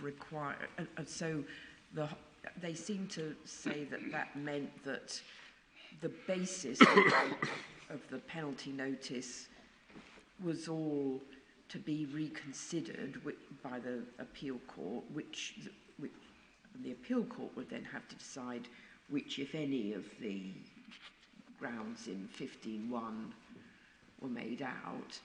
And then they said, well, if that's the case, it's all up for grabs at the appeal court, which basis, then reading back, why would there be any point in requiring the CPN to make that clear? Because it's almost irrelevant by the time it gets to the appeal. Is that roughly how they used 17.3 as part of the context for construing 15? Yes. So they essentially say that the judge is effectively the primary decision maker when it comes to the appeal stage. The judge will have to decide for themselves as to whether an employer is liable to the imposition of the penalty. A judge can take into account new evidence, matters that the Secretary of State was not aware of. But they assumed that meant that the appeal court could decide that the person was disqualified on a basis other than the basis on which the Secretary of State relied, rather than just examining the reason on which the Secretary of State relied, for example, that the person is subject to conditions, and looking for themselves as to whether he was subject to a condition, and maybe taking into account something that existed, a fact that existed at the time, which shows he was or was not subject to a condition, even though the Secretary of State didn't mean that. So that would be a kind of narrow meaning of 17. Yes. But they had a wider meaning, they gave it a wider meaning, which is reading those words, they thought that the appeal court was not in any way bound by the basis on which the Secretary of State. So to give the example that Mr. Mohammed was giving, he says sometimes if it's a breach of condition, it will say penalty reason, breach of condition, right? But I think you say, and the Court of Appeal seems to have accepted, that when it came on appeal, as well as rehearing whether there was a breach of condition and taking into account matters as to whether there was a breach of condition for which the Secretary of State was unaware, the appeal court could say, all right, well, it wasn't a breach of condition, but their leave had ceased to have effect. Yes. That's how you say the appellate process works. Yes, that is the submission that I make. Is there any case law that says that that's what can happen on an appeal? Well, there isn't, but the answer to the point that is troubling my lady in my submission is in section 17(1), which sets out the grounds on which an employer may bring an appeal. So you'll see that the grounds do not limit an appeal to the reasons given by the Secretary of State for their decision. For example, 1A does not say he is liable to the imposition of a penalty for the reasons given by the Secretary of State. The text is much broader as compared to the text that one would expect to see. One of the problems with this whole line of argument is that in order to know whether you are going to appeal or not, you need to know the reason on which the Secretary of State is issuing the notice. So it puts the cart before the horse. It's one of the whole points of the scheme and requiring the Secretary of State to explain at the outset is so you can take an informed decision as the employer as to what to do if whether you do want to appeal against the notice. Yes. And that purpose is defeated if the Secretary of State doesn't have to explain the ground.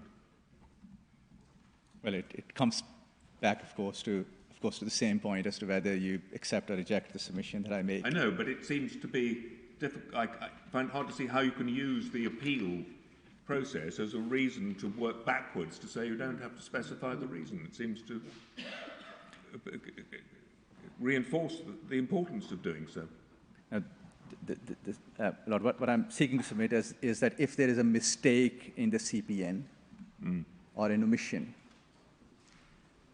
the appeal framework allows the trial judge to correct that mistake and error and to decide for themselves as to whether or not the employer is liable. Well, here there wasn't a mistake. It just didn't meet the requirements at all. Well, in deciding whether the requirements are met or not under Section 15(6), in my submission, it is legitimate to have regard to this scheme. If you accept the submission that is made by the appellants, that would effectively mean that such mistakes cannot be corrected within the appeal. Yeah, well, that seems a bit late then. But is there some extra, I mean, if there's the notices there's an objection, and then presumably there's a letter that comes back saying we don't accept your objection, we're maintaining the notice. Yes. Does that ever give any reason why? Yes. Does that specify the reason in which of the grounds was relied on? We've got the objection outcome in 111, page yes. 111. Right. And then you've got an appeal. Presumably there's some additional documentation that's exchanged between yes. the parties before the appeal, right?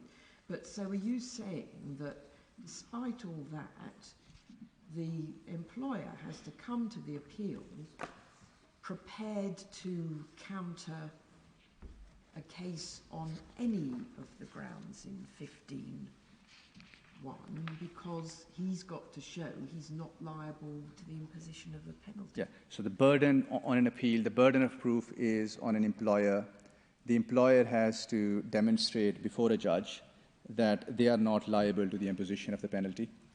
So if you have, as my lady says, if you have a penalty like the one we've got here, which specifies each of the subsections in section 15(1 in the alternative, he's got to come along ready to counter each of those subsections. Is that what you're saying?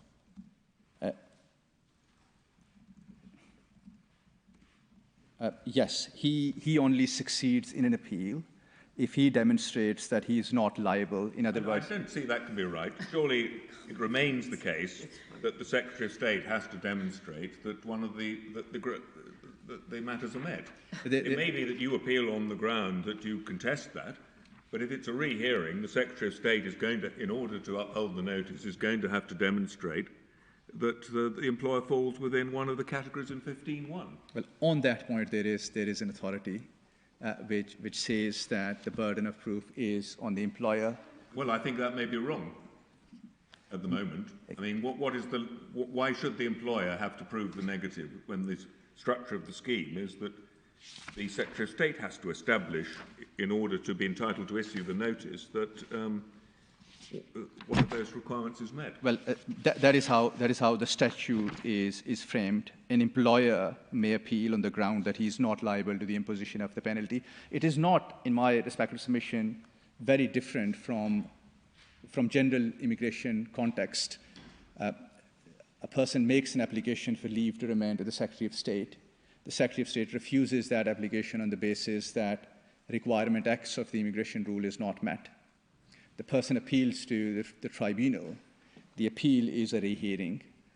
On appeal, the appellant has to demonstrate not that the Secretary of State has got it wrong, but that he actually qualifies for leave to remain. I'm not saying that's a different scenario. I mean, so take this case. Suppose that between the issue of the CPN and the hearing of the appeal, he actually was granted leave to remain. Would that then mean that the fine is invalid? No. No. No. I mean, of course, So, the task of the judge is to decide whether the employer is liable to the imposition of a penalty. at the time, it was... At the time, yes. Yeah. I mean, Yes. I do question the analogy you seek to draw with immigration appeals. I just thought the relevant analogy is actually with criminal offences, because this is a penalty. Yes. It's true it's described as a civil penalty, but it's still imposing a penal sanction on someone. And it's done by reference to a very specific point in time. One sees that in this particular case from page 100, where right in the first line, we encountered suspected breaches of section 15 by your business on particular date, and the evidence is given in relation to that. I think this lives with your answer to my Lady Rose, that, you know, suppose leave to remain had been given in the period between the issue of the CPN and the appeal, and you say, well, that doesn't make any difference, and that is consistent with this whole idea that what's being tested is whether there's been a breach of the law on a particular date, such as to justify the imposition of a penal sanction on that date. Well, in the context of a scheme like that, wouldn't it be natural to suppose that the Secretary of State who's going to impose this penal sanction should set out the case which she intends to maintain, and indeed which has satisfied her up to the point where she issues the penalty notice, to justify the imposition of that sanction? Yes, Lord. In that case, you better see the authority that points to the different direction. Yes. So this is the 2027 judgment of the Court of Appeal in Akbar. You have that at page 298 of the bundle.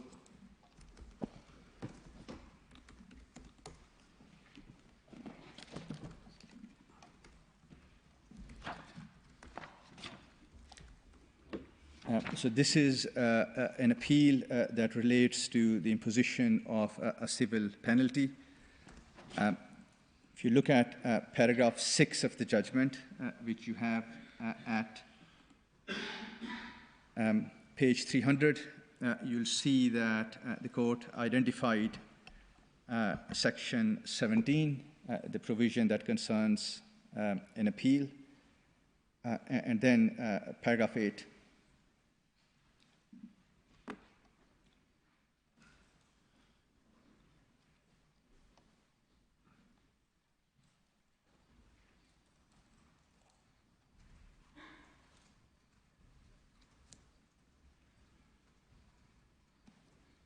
So how do you read that? Paragraph 8, it effectively limits the grounds and places the burden on an employer to demonstrate to the court that it's not liable. Yeah. This is how Section 17(1) is framed, that it complied with the statutory requirements or that the penalty is too high. The burden is not on the Secretary of State. Well, I think that may be reading too much into the form of the section myself. It's given that what is a rehearing of is the decision to impose the penalty notice, and the court surely has to be satisfied that the decision was right in law if it's going to affirm it, the notice. Yes. Which is why, no doubt, the Secretary of State comes along to demonstrate that. Well, you read that as also as saying burden is on an employer to demonstrate to the court that it is not liable, and you would say under any of the bases on which the CPN could have been issued under Section 15(1), even if the basis on which it was actually issued is not made out. You think that's what they're saying in that paragraph? Yes.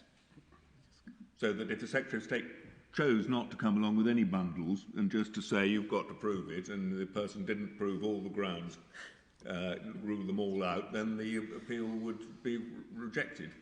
Never mind whether it had a valid legal basis or not, in truth. Well, the ground on which a person may appeal is not that the Secretary of State has got the categorization wrong or the reasons given by the Secretary of State are flawed. The ground on which a person may appeal is that he's not liable to the imposition of a penalty. But you could be not liable because the CPN was defective.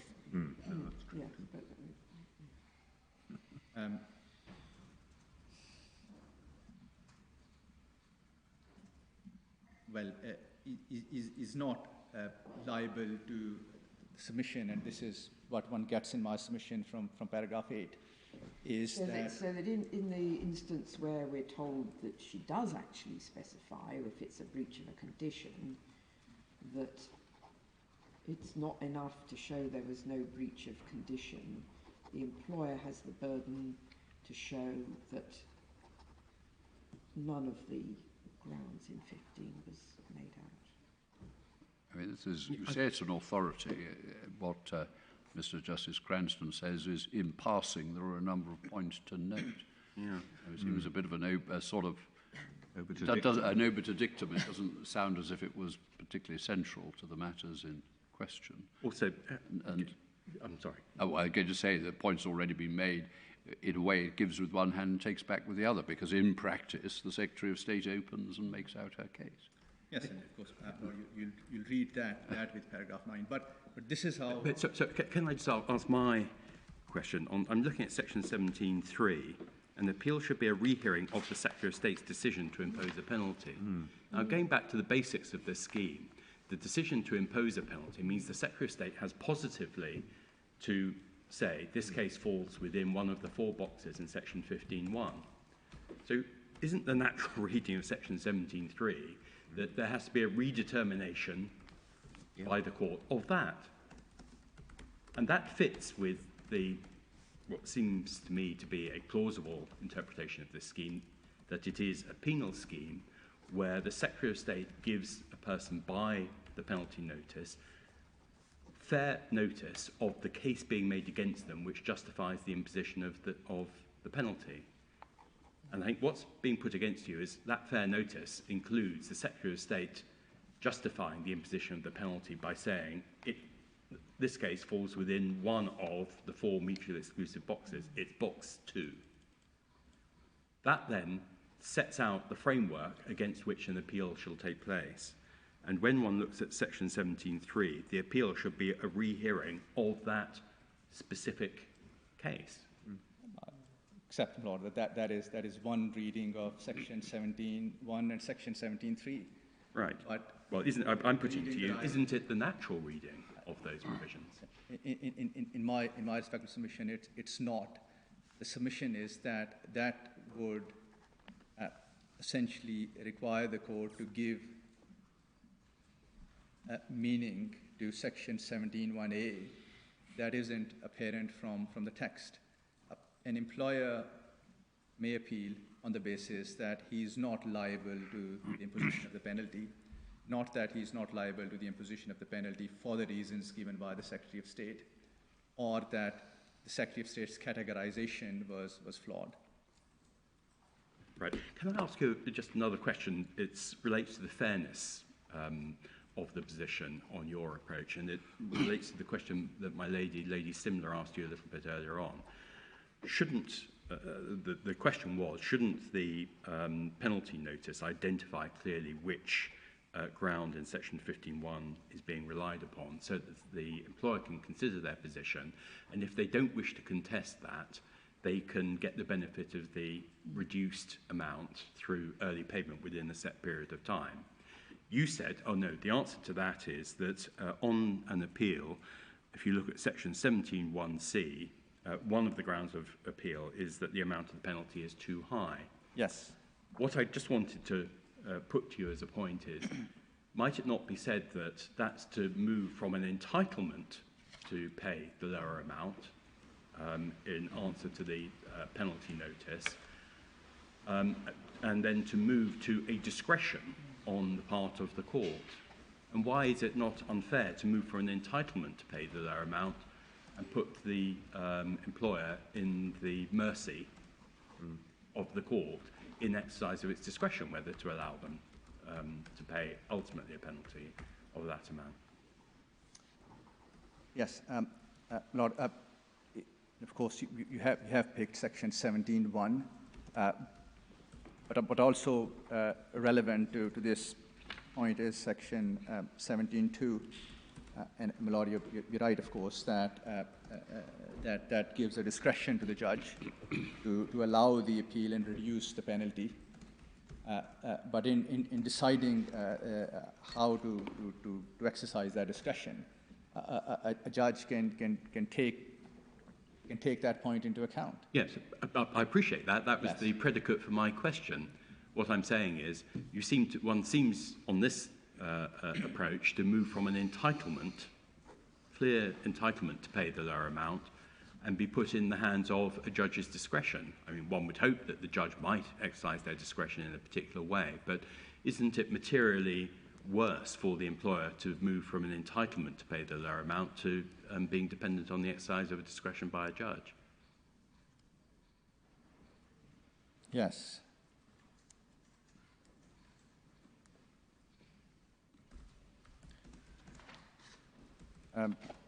There may be an answer to that point in section 16, which concerns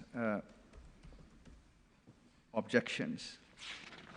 And you'll see that 16.1 is drafted essentially in the same way as 17.1. But subsection 4 says that where the Secretary of State receives a notice of objection, he shall consider it.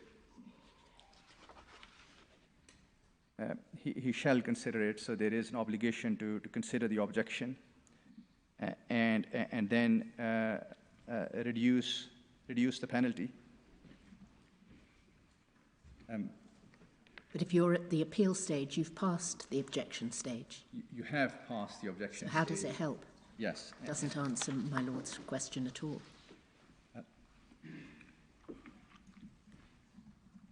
Yes, so if a CPN is issued and adequate reasons are not provided, there is that stage.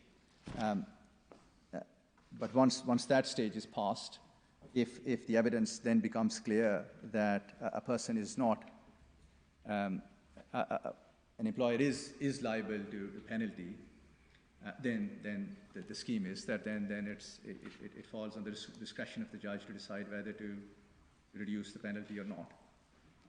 I have to say, I hadn't focused on section 16.4 before, but let me put this point to you on it.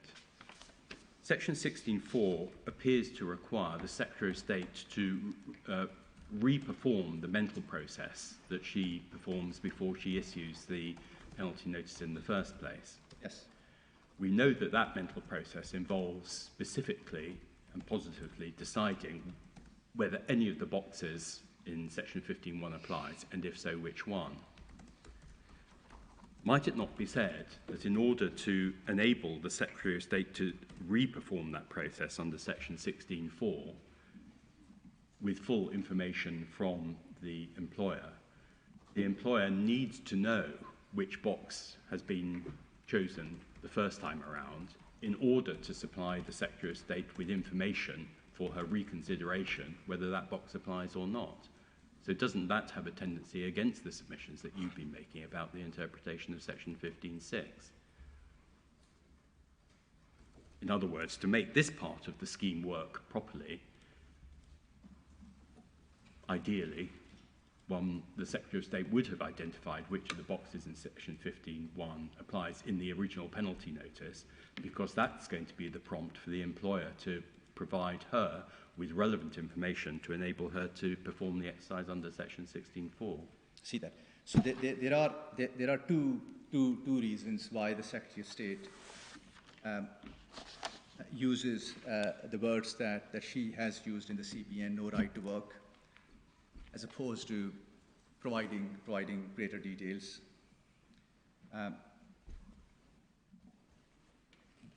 The view that is taken by the department is that that a layperson, an employer, wouldn't necessarily understand the immigration legislation and the particular requirements. And for that reason, a view is taken that a phrase, no right to work, or a phrase, working in breach, is sufficient. That makes it clear for a lay person as to why the Secretary of State thinks that the employer is liable to the imposition of the penalty. So instead of saying that, well, your worker had been granted leave, but the leave had now been curtailed, it is much simpler and straightforward to say that there is no right to work. Well, it might be a starting point for the headline on the front page, but the notice itself says that the attached statement of case sets out the reasons for the breach for each worker. And so the way to do it would surely be to explain the reasons in the statement of case. And if that had been done, we wouldn't be here, would we? So, no. So the first reason is that the department takes the view that, well, this is a straightforward way to communicate to the employer as to why the Secretary of State thinks but that. when it's, I mean, if you look at the notice of the statutory objection at 107, which I think was drafted by Mr. Appellant, he read, or it's possible to read, the reason no right to work as not saying that he has not been granted leave to enter or remain. They read that as saying, well, he hasn't got the right to work, but you're not taking any issue with his lawful presence in the UK. But I think that's wrong, is it? That's a misconstruction, because as I understand it, no right to work is supposed to cover he's not been granted leave to enter or remain in the UK. That's what you put if that's the... And ceased and invalid, all of them except for breach of condition. So that was a misconstruction of what the right to work means, because you were taking issue with his lawful presence in the UK, weren't you? Yes. Yeah. Of course, but the submission is, and just putting forward the department's view, is that no right to work is a phrase that communicates to an employer in a way that the employer is able to understand why they are liable to penalty, and the matter is then explained in the statement of case. Well, it's not explained in the place here, but I mean, if it had been, I think that would count as that would be sufficient, because it's part of the notice, isn't it? And that goes back to a point, another point decided by the Court of Appeal, which I don't actually understand to be contested on this appeal, that you read the notice as a whole. It doesn't have to appear in one particular box on the notice. If reading the notice as a whole, you've got the information the notice has to contain. And you don't have to necessarily say which actual subsection, so long as you cover the substance of what's in the subsection, speaking for myself. I mean, no one could suppose that an employer who was not familiar with immigration law would understand that no right to work meant that you weren't allowed to be in the UK at all. It's quite misleading. It is, and it seems to have misled, as he says, he has a right to remain, assume it's not disputed, and explains why no challenge is being made by you concerning the alleged illegal workers' presence in the UK. Well, that, of course, 107. yes. I mean, that was a complete misunderstanding on their part then. if you're looking at 107, this is the email, then it's also relevant in my submission to look at 115. So 107 is an email dated 9th of April 2023. Well, shouldn't we first look at the objection form, 109? Isn't that the form that that you're meant to use? And we're told that you have to respond in 16.3 in the prescribed manner. Yes. I assume that's the form, that's 109. Is that the form that's in the prescribed manner? Yes. So that's the form you respond on? Yes. To make out objections under 16.3? Yes. Right. And then 110 is where the employer says that they are not liable to penalty because the alleged illegal worker was lawfully present in the UK. Yeah. And the response to that is at page 112. Which just equally says absolutely nothing. Yes, essentially no right to work. Just repeats what was in the original. Yes. Yeah. And just to complete the picture, the position was then clarified on the two dates that I gave. Firstly, on 21st of July, and secondly, on 11th of August. The 11th of August email is at page 115. This is where the Secretary of State said that the worker was an overstay. But those are dates well outside the 28-day time limit for objecting. Yeah. So the employer's objections were now crystallised. So how does that help? No, I mean, it's not, of course, relevant to the question of statutory construction, but it may be of relevance to the question as to the ambit of the appeal.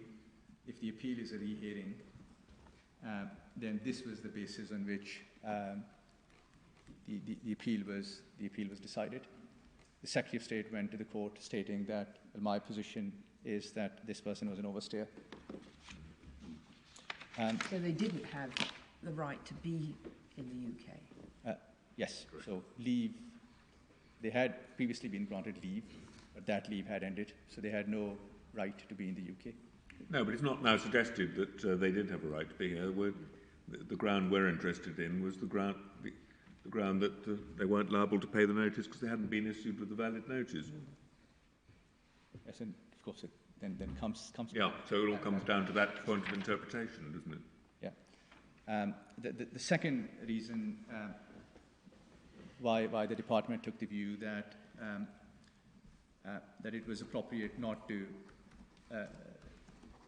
provide more details was that there are risks around disclosing a person's immigration status to the employer in the circumstances when they don't need to know much apart from the fact that the person had no right to work.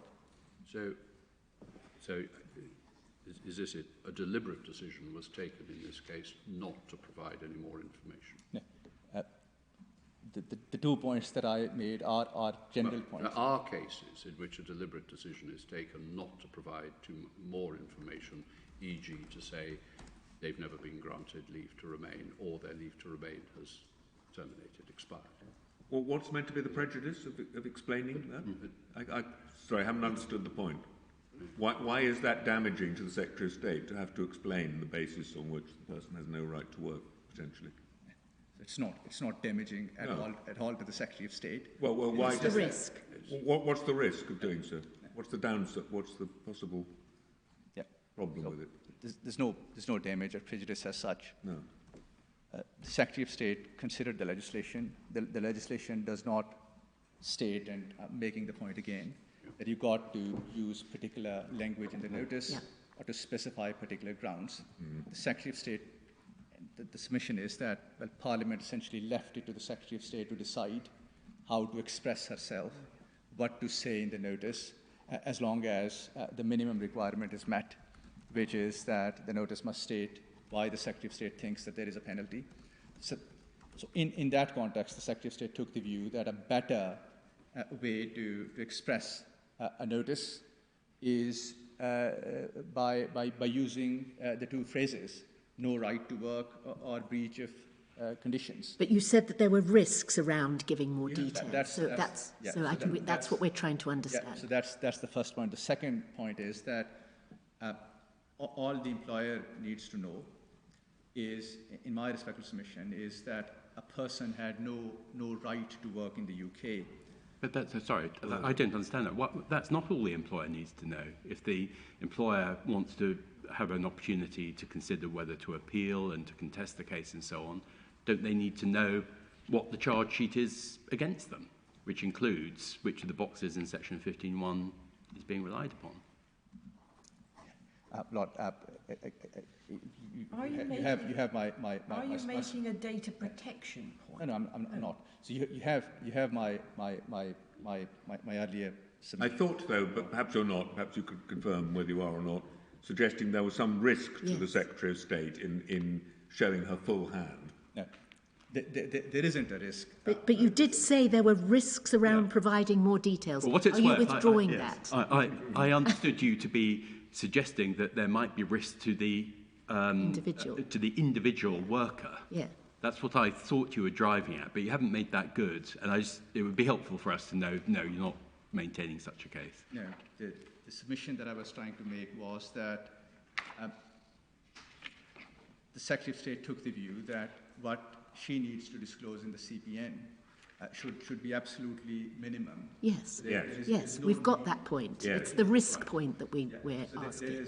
There is no need to provide details to an employer. Right, that's a point about the legal obligation. And Yes. I think we understand your case is no legal obligation to go beyond that. I think we were all a little bit perplexed when you started talking about the risks, that you seem to be making some distinct point other than that, but you're not. I'm not. So if the employer is not required to know something, then the Secretary of State takes the view that there's no need to provide that information. Right. I mean, that comes down to if there's no obligation to provide it, there's no. Yeah. Then we don't have to, and we won't, and that's fine if that's the right view. Yes. Okay. And that is essentially the reason why the notice is drafted in this manner. Now, of course, I appreciate. So I think very strictly, you dealt with the written words of the provision, you dealt with context. Did you have anything additional to say about that? You had actually addressed us about mischief. I think that was under covered. Context, yeah. So I have. So in answer to the questions by Lords and Ladies, I have made submissions on the purpose. Right, I just wanted to confirm that. The court. So unless there are any other questions, I'll move on to the notice point. Yes. And I will assume, and I can see that. Move on to the what? Sonergy. Sonergy. Secretary of State's notice point, yes. Yes. And I can, of course, see that the court isn't immediately persuaded with the submissions that I've made thus far. So I'll assume, for the purpose of making this argument, that the court is against me and takes the view that there is a requirement in the legislation that is not met by this notice. What should happen then? And this is where you have the Secretary of State's Rule 22.3 notice that was filed following the grant of permission. So there are three authorities that I propose to take the court to, just to make that point good, the point that I made in my Rule 22.3 notice. Just before we go to the authorities, at the moment I'm struggling to see how a synergy point has a separate life if we decide against you on the first point. If we decide against you on the first point, the effect of that is that Parliament has said, actually, the specific reason in section 15.1 does have to be specified Yes. in the notice, and that's a mandatory requirement. Yes. But it doesn't, you're saying it doesn't matter if you don't put it in, nonetheless. It doesn't make any difference. It doesn't make any difference. There's a separate... Despite the fact it's it's pointless making it a mandatory requirement if nothing turns on it. No, there is... Isn't that the problem with all? No, there is quite a lot of case law, of course, that the court would be familiar with, where Parliament has prescribed mandatory requirements. Those requirements are not met. The courts have taken the view that that then raises a separate question as to what consequence Parliament intended in the event of non-compliance. Right, but the only function that a penalty notice has in our case is to be the instrument according to which a penalty is imposed, and then there's an appeal process that follows from that. The sorts of cases, at any rate, that I have in mind where a synergy approach applies is where actually a whole lot of other things happen subsequent to some notice or procedure not being followed, where everyone has assumed later on that the notice or procedure has been correctly followed, and it turns out that wasn't right. But the question then is, to what extent does the unlawfulness of the notice or procedure then affect the validity of some later procedure that has been carried through? But that doesn't seem to be the picture that we're dealing with here. This penalty notice has a very specific function, and if, in order to fulfil that function, Parliament has said it has to include this information that is the first point on the appeal, I can't see that there's much room then for a synergy type approach to be applied. That's what I'm struggling with. Yes. Lord, I by all means show us the authorities, but just as you do. That you may need to look at the three authorities. Yes, all right. To have the point. In particular, the third authority. All right. So may I then show you synergy first? You're familiar with the authority. It's at page 212 of the authorities bundle. And my lords and my ladies would know that that was a case about confiscation orders. Section 27(3) of the Criminal Justice Act allowed a judge to adjourn proceedings as to the confiscation order following the conviction, but subsection 3 provided that the period of adjournment must not exceed more than 6 months. The judge, in that case, made confiscation orders. The Court of Appeal took the view that there was a failure to comply with the condition in subsection 3. And that meant that the judge had no jurisdiction to make the confiscation order, and that the order was invalid, was a nullity. If you go to page 219 of the bundle, if you look at paragraph 14, you'll see that under that paragraph, the traditional approach is set out. And if you look at the middle of that paragraph, I'm so sorry, which paragraph? Sorry, paragraph 14. 14. Which is at page 219. Yeah. Line 3, the view was taken that where the requirement is mandatory, that is this case if the court takes the view that the requirement is mandatory, a failure to comply with it invalidates the acts in question.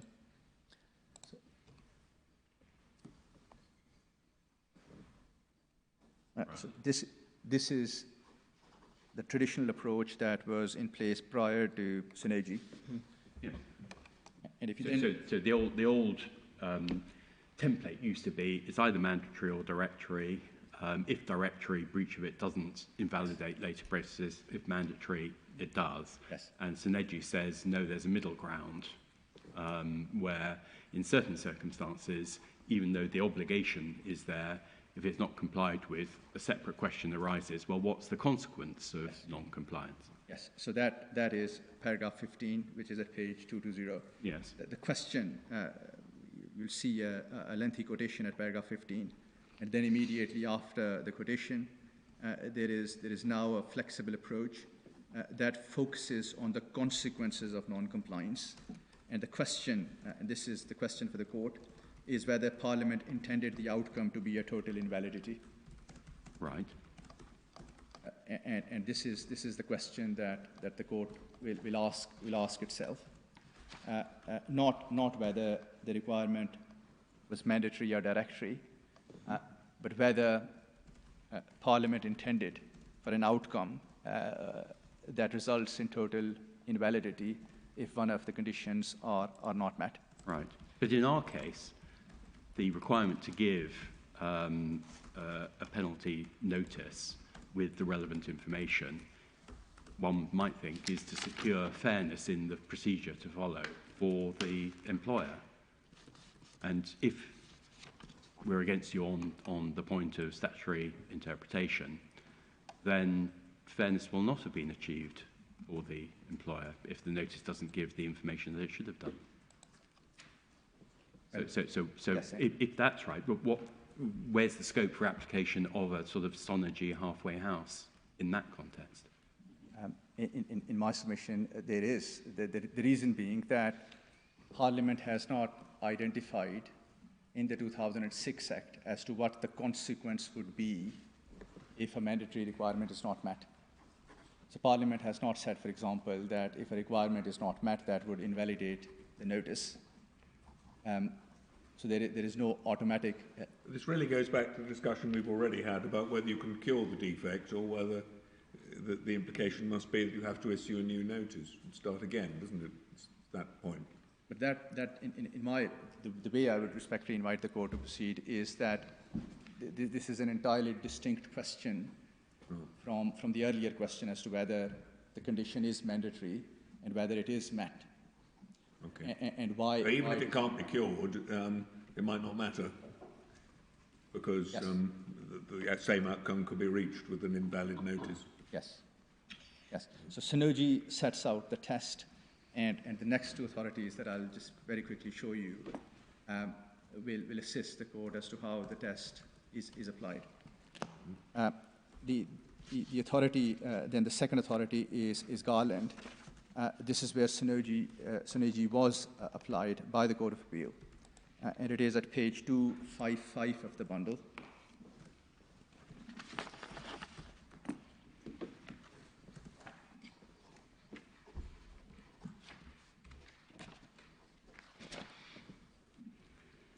So page 255, the judgment of the Court of Appeal in Garland. So that was a case about a prisoner who was charged under the prison rule for failure to obey a lawful order. He was found guilty, and the governor imposed a penalty, and that penalty was then upheld by the Secretary of State on adjudication. That prisoner argued that the proceedings were invalidated because of non-compliance with a particular rule, Rule 53.1 in that case. And that rule provided that where a prisoner is charged with an offence, the charge shall be laid down as soon as possible and within 48 hours, unless an exception applied.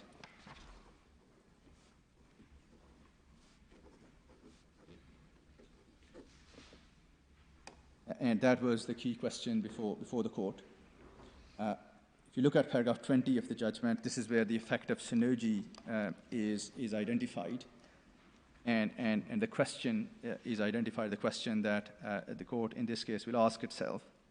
The simple question to be addressed was, what consequence did Parliament intend? from non-compliance with the rule. And this is the authority for the proposition that the question of materiality comes and prejudice comes into play.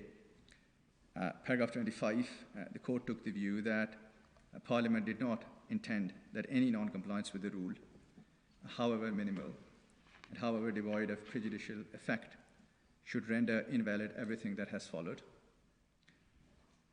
So it is legitimate in my submission to have regard to materiality of the non-compliance and whether it prejudiced party. In this particular case, the non-compliance, in my submission, is immaterial and ultimately caused no prejudice to the appellant. The reason being that it's essentially common ground before this court that the appellant is indeed liable to the penalty because the appellant was in breach of Section 15(1).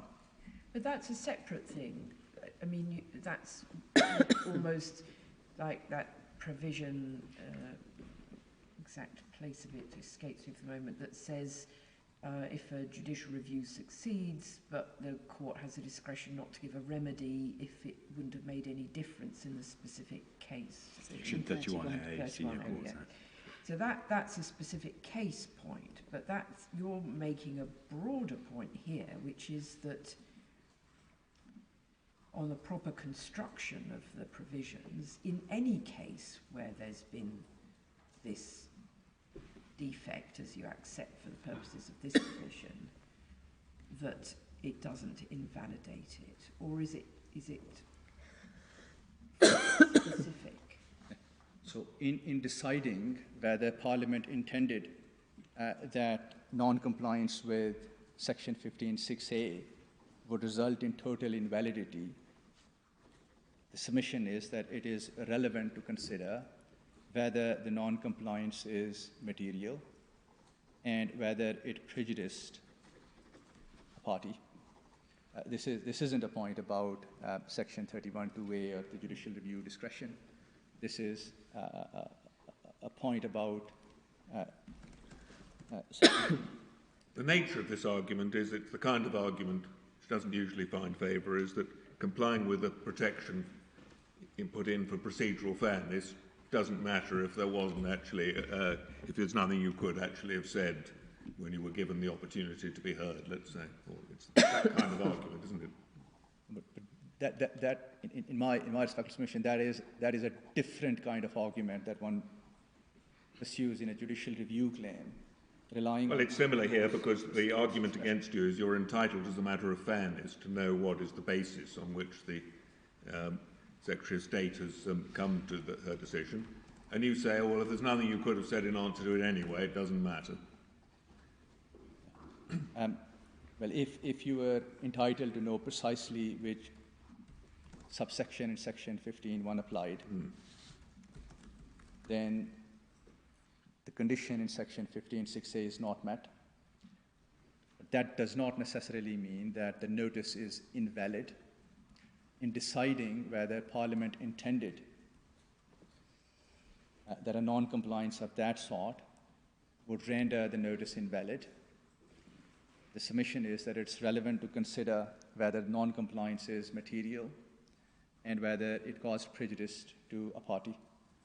But that then is, so are you saying it didn't cause prejudice here because the findings of fact of the judge at first instance establish that the employee was here illegally? Yes. So once we've got to that end point, he was banged to rights, as it were, then it doesn't.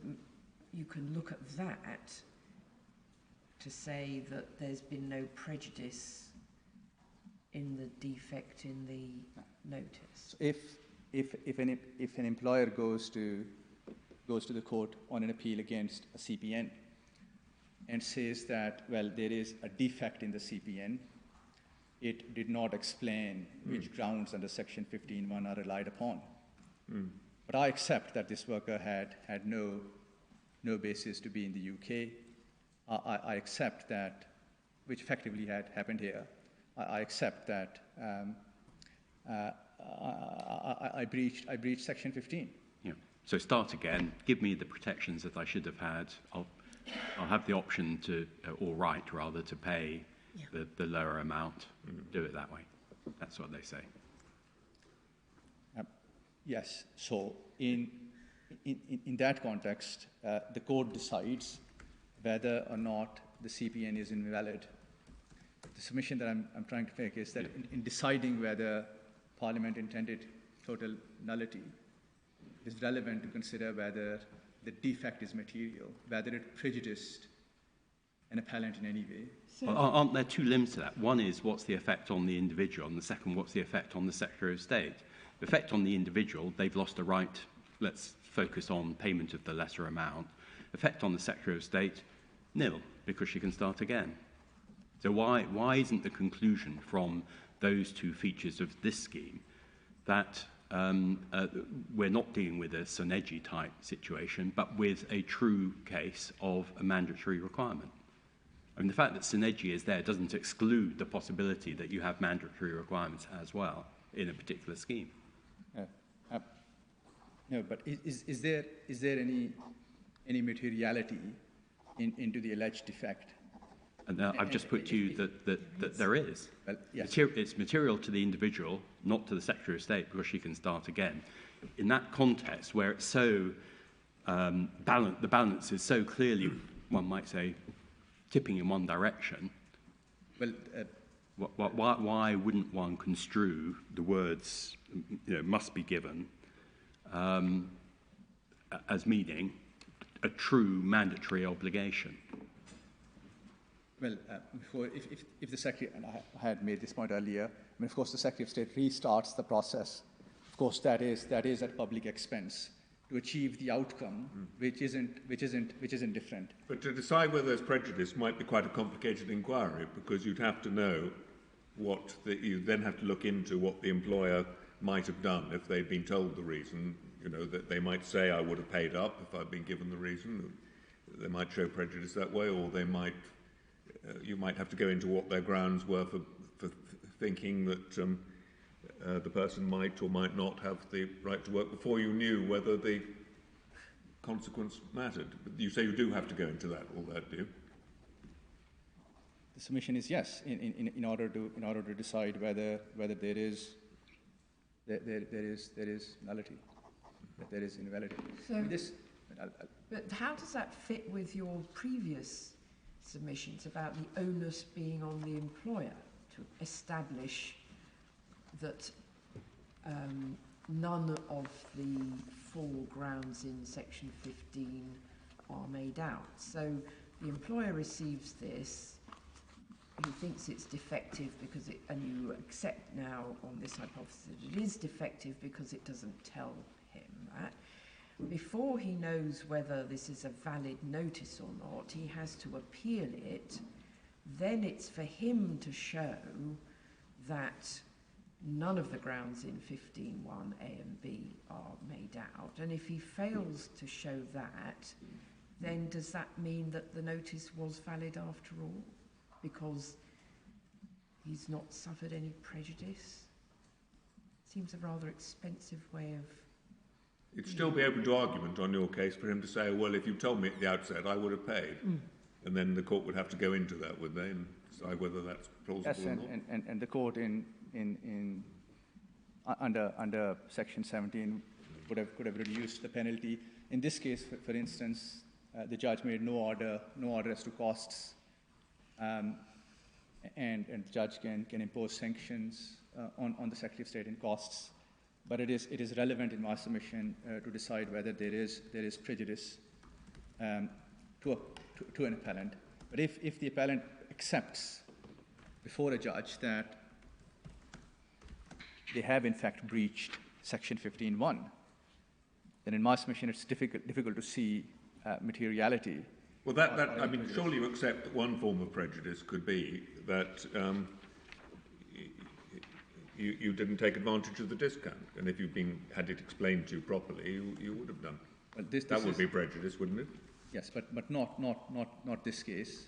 This isn't a case where a prejudice is identified. Well, I don't know. Well, we don't know what they would have done if the reason had been explained. They wouldn't have written back saying this is not a valid notice, so we're not going to pay the penalty. Yeah, what I'm saying is that, of course, we raised this point following the grant of permission. But I'm so sorry. Yeah. Your positive case is they didn't have a leg to stand on. So if they're told the proper basis on which the penalty is being imposed, isn't the natural inference of your own case that they didn't have a leg to stand on, that they did pay the lesser amount? And they've been deprived of that opportunity. So why isn't that prejudice to them? Well, this isn't a prejudice that the appellant identifies. All right. Unless I've missed something completely. But that is Garland. Just one final authority that.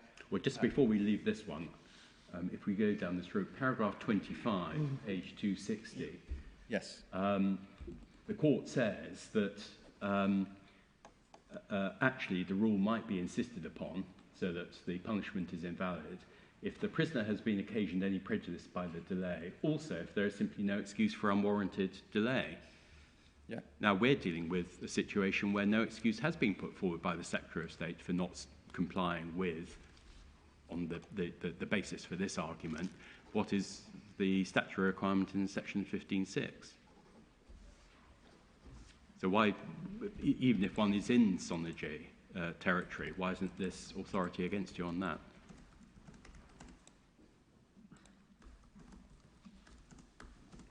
No, you have my submissions as to why the Secretary of State said what it said in the CPN. Yeah, but the predicate for this argument is that's all in breach of the Secretary of State's statutory obligation. That's the basis on which we're confronting the Sonergy analysis. And the Secretary of State had no excuse for not complying with that putative statutory obligation. Other than misunderstanding of the law? Yes, and that... And this case says, well, you know, in these sorts of situations where you have a public authority that doesn't have an excuse for not complying with their obligation, actually, on the Sonergy analysis, that it indicates that they ought to be held to the full consequences of failure to comply. I'm just asking, is there anything additional you wanted to say about it? Lord, I mean, of course, if you reject everything that I've said so far, you'll take the view that the reason that I sought to put forward isn't a good reason.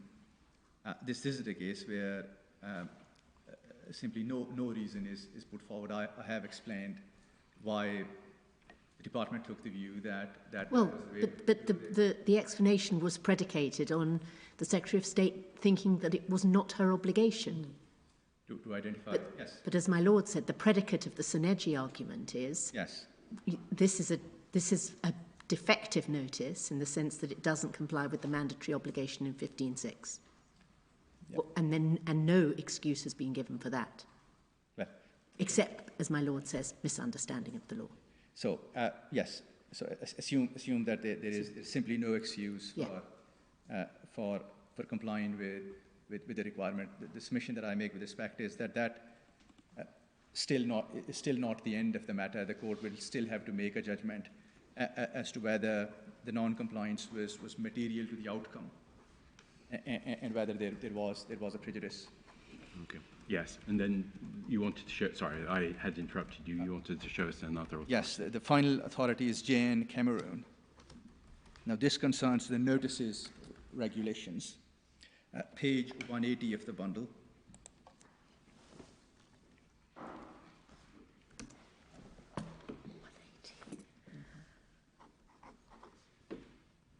Now, this is a case where JN, who was a citizen of Cameroon, committed certain offence. Sorry, which page was it? I misheard. Sorry, my fault. It's 235. 235. Right.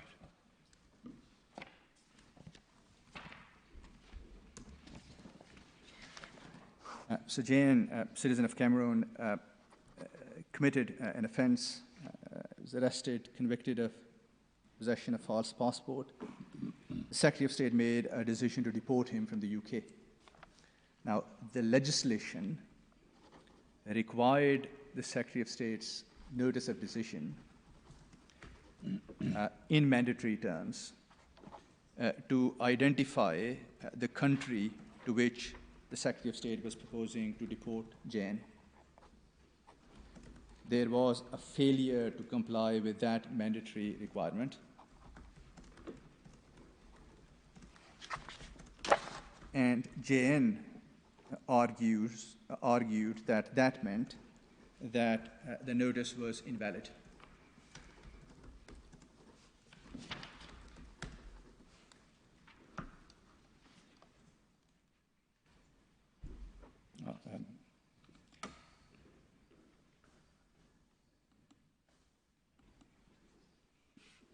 If you go to page 238 of the bundle, you'll see paragraph 7. That paragraph refers to primary legislation, which is section 105 of the 2002 Act. This concerned issuing of notices of immigration decisions, and regulations are made pursuant to that section.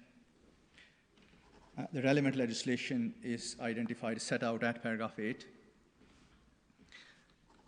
You'll see that the regulations provided that a notice, this is the notice of decision, is to include, to be accompanied by a statement of reasons for which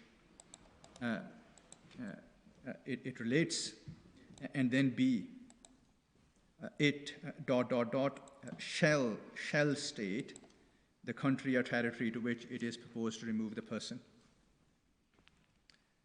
So shall, the word shall is used, and the condition was mandatory. This is quite a good illustration, because what happened is this, right, that it didn't say it in the notice, but the accompanying letter explaining the reasons did say the country.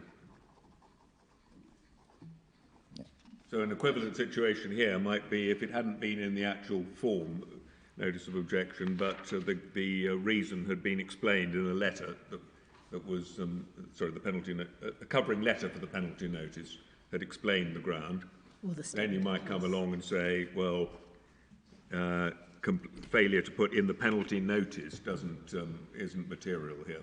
But that, as I will show, wasn't the sole reason.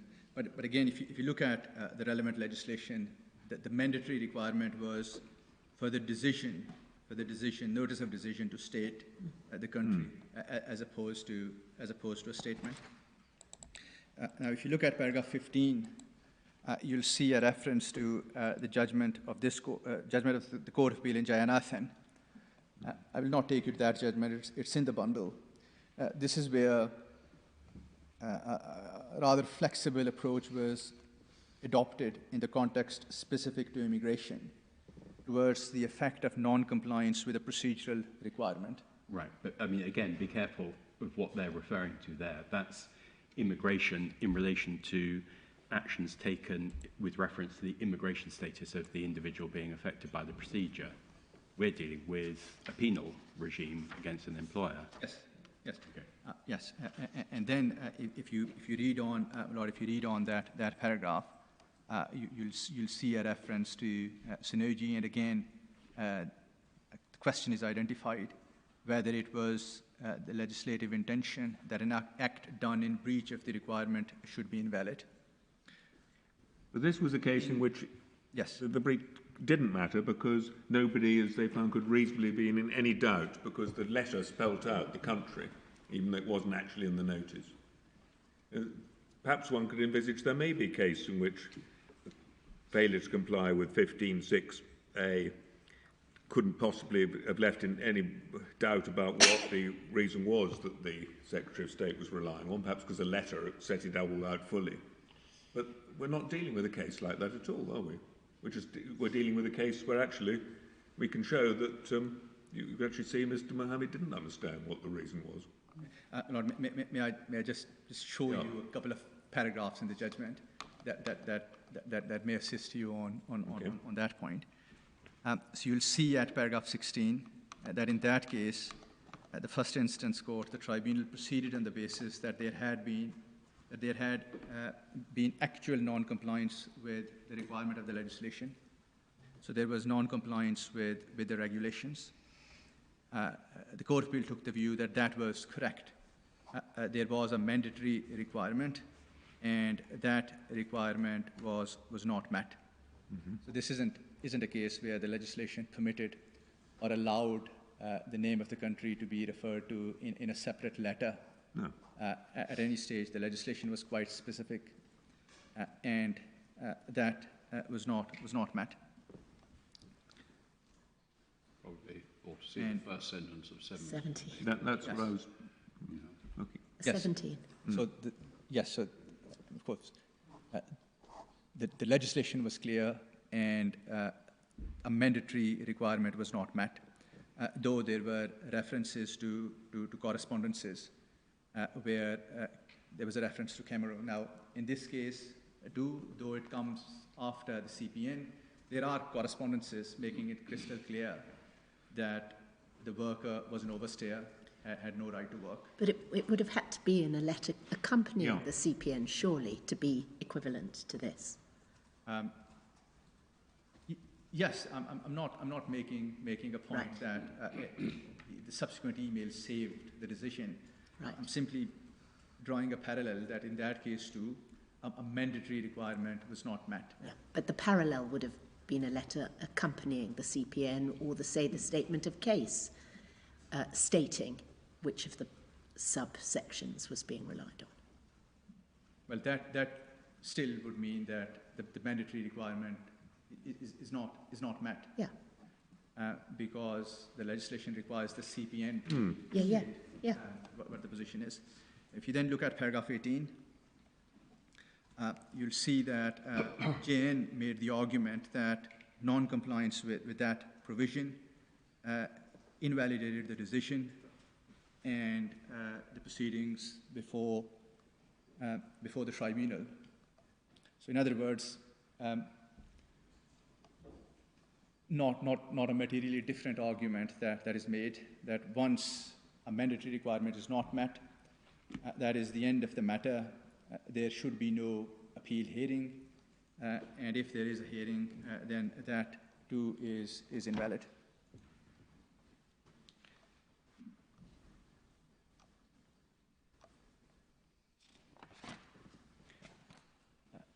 Is this a convenient point to stop?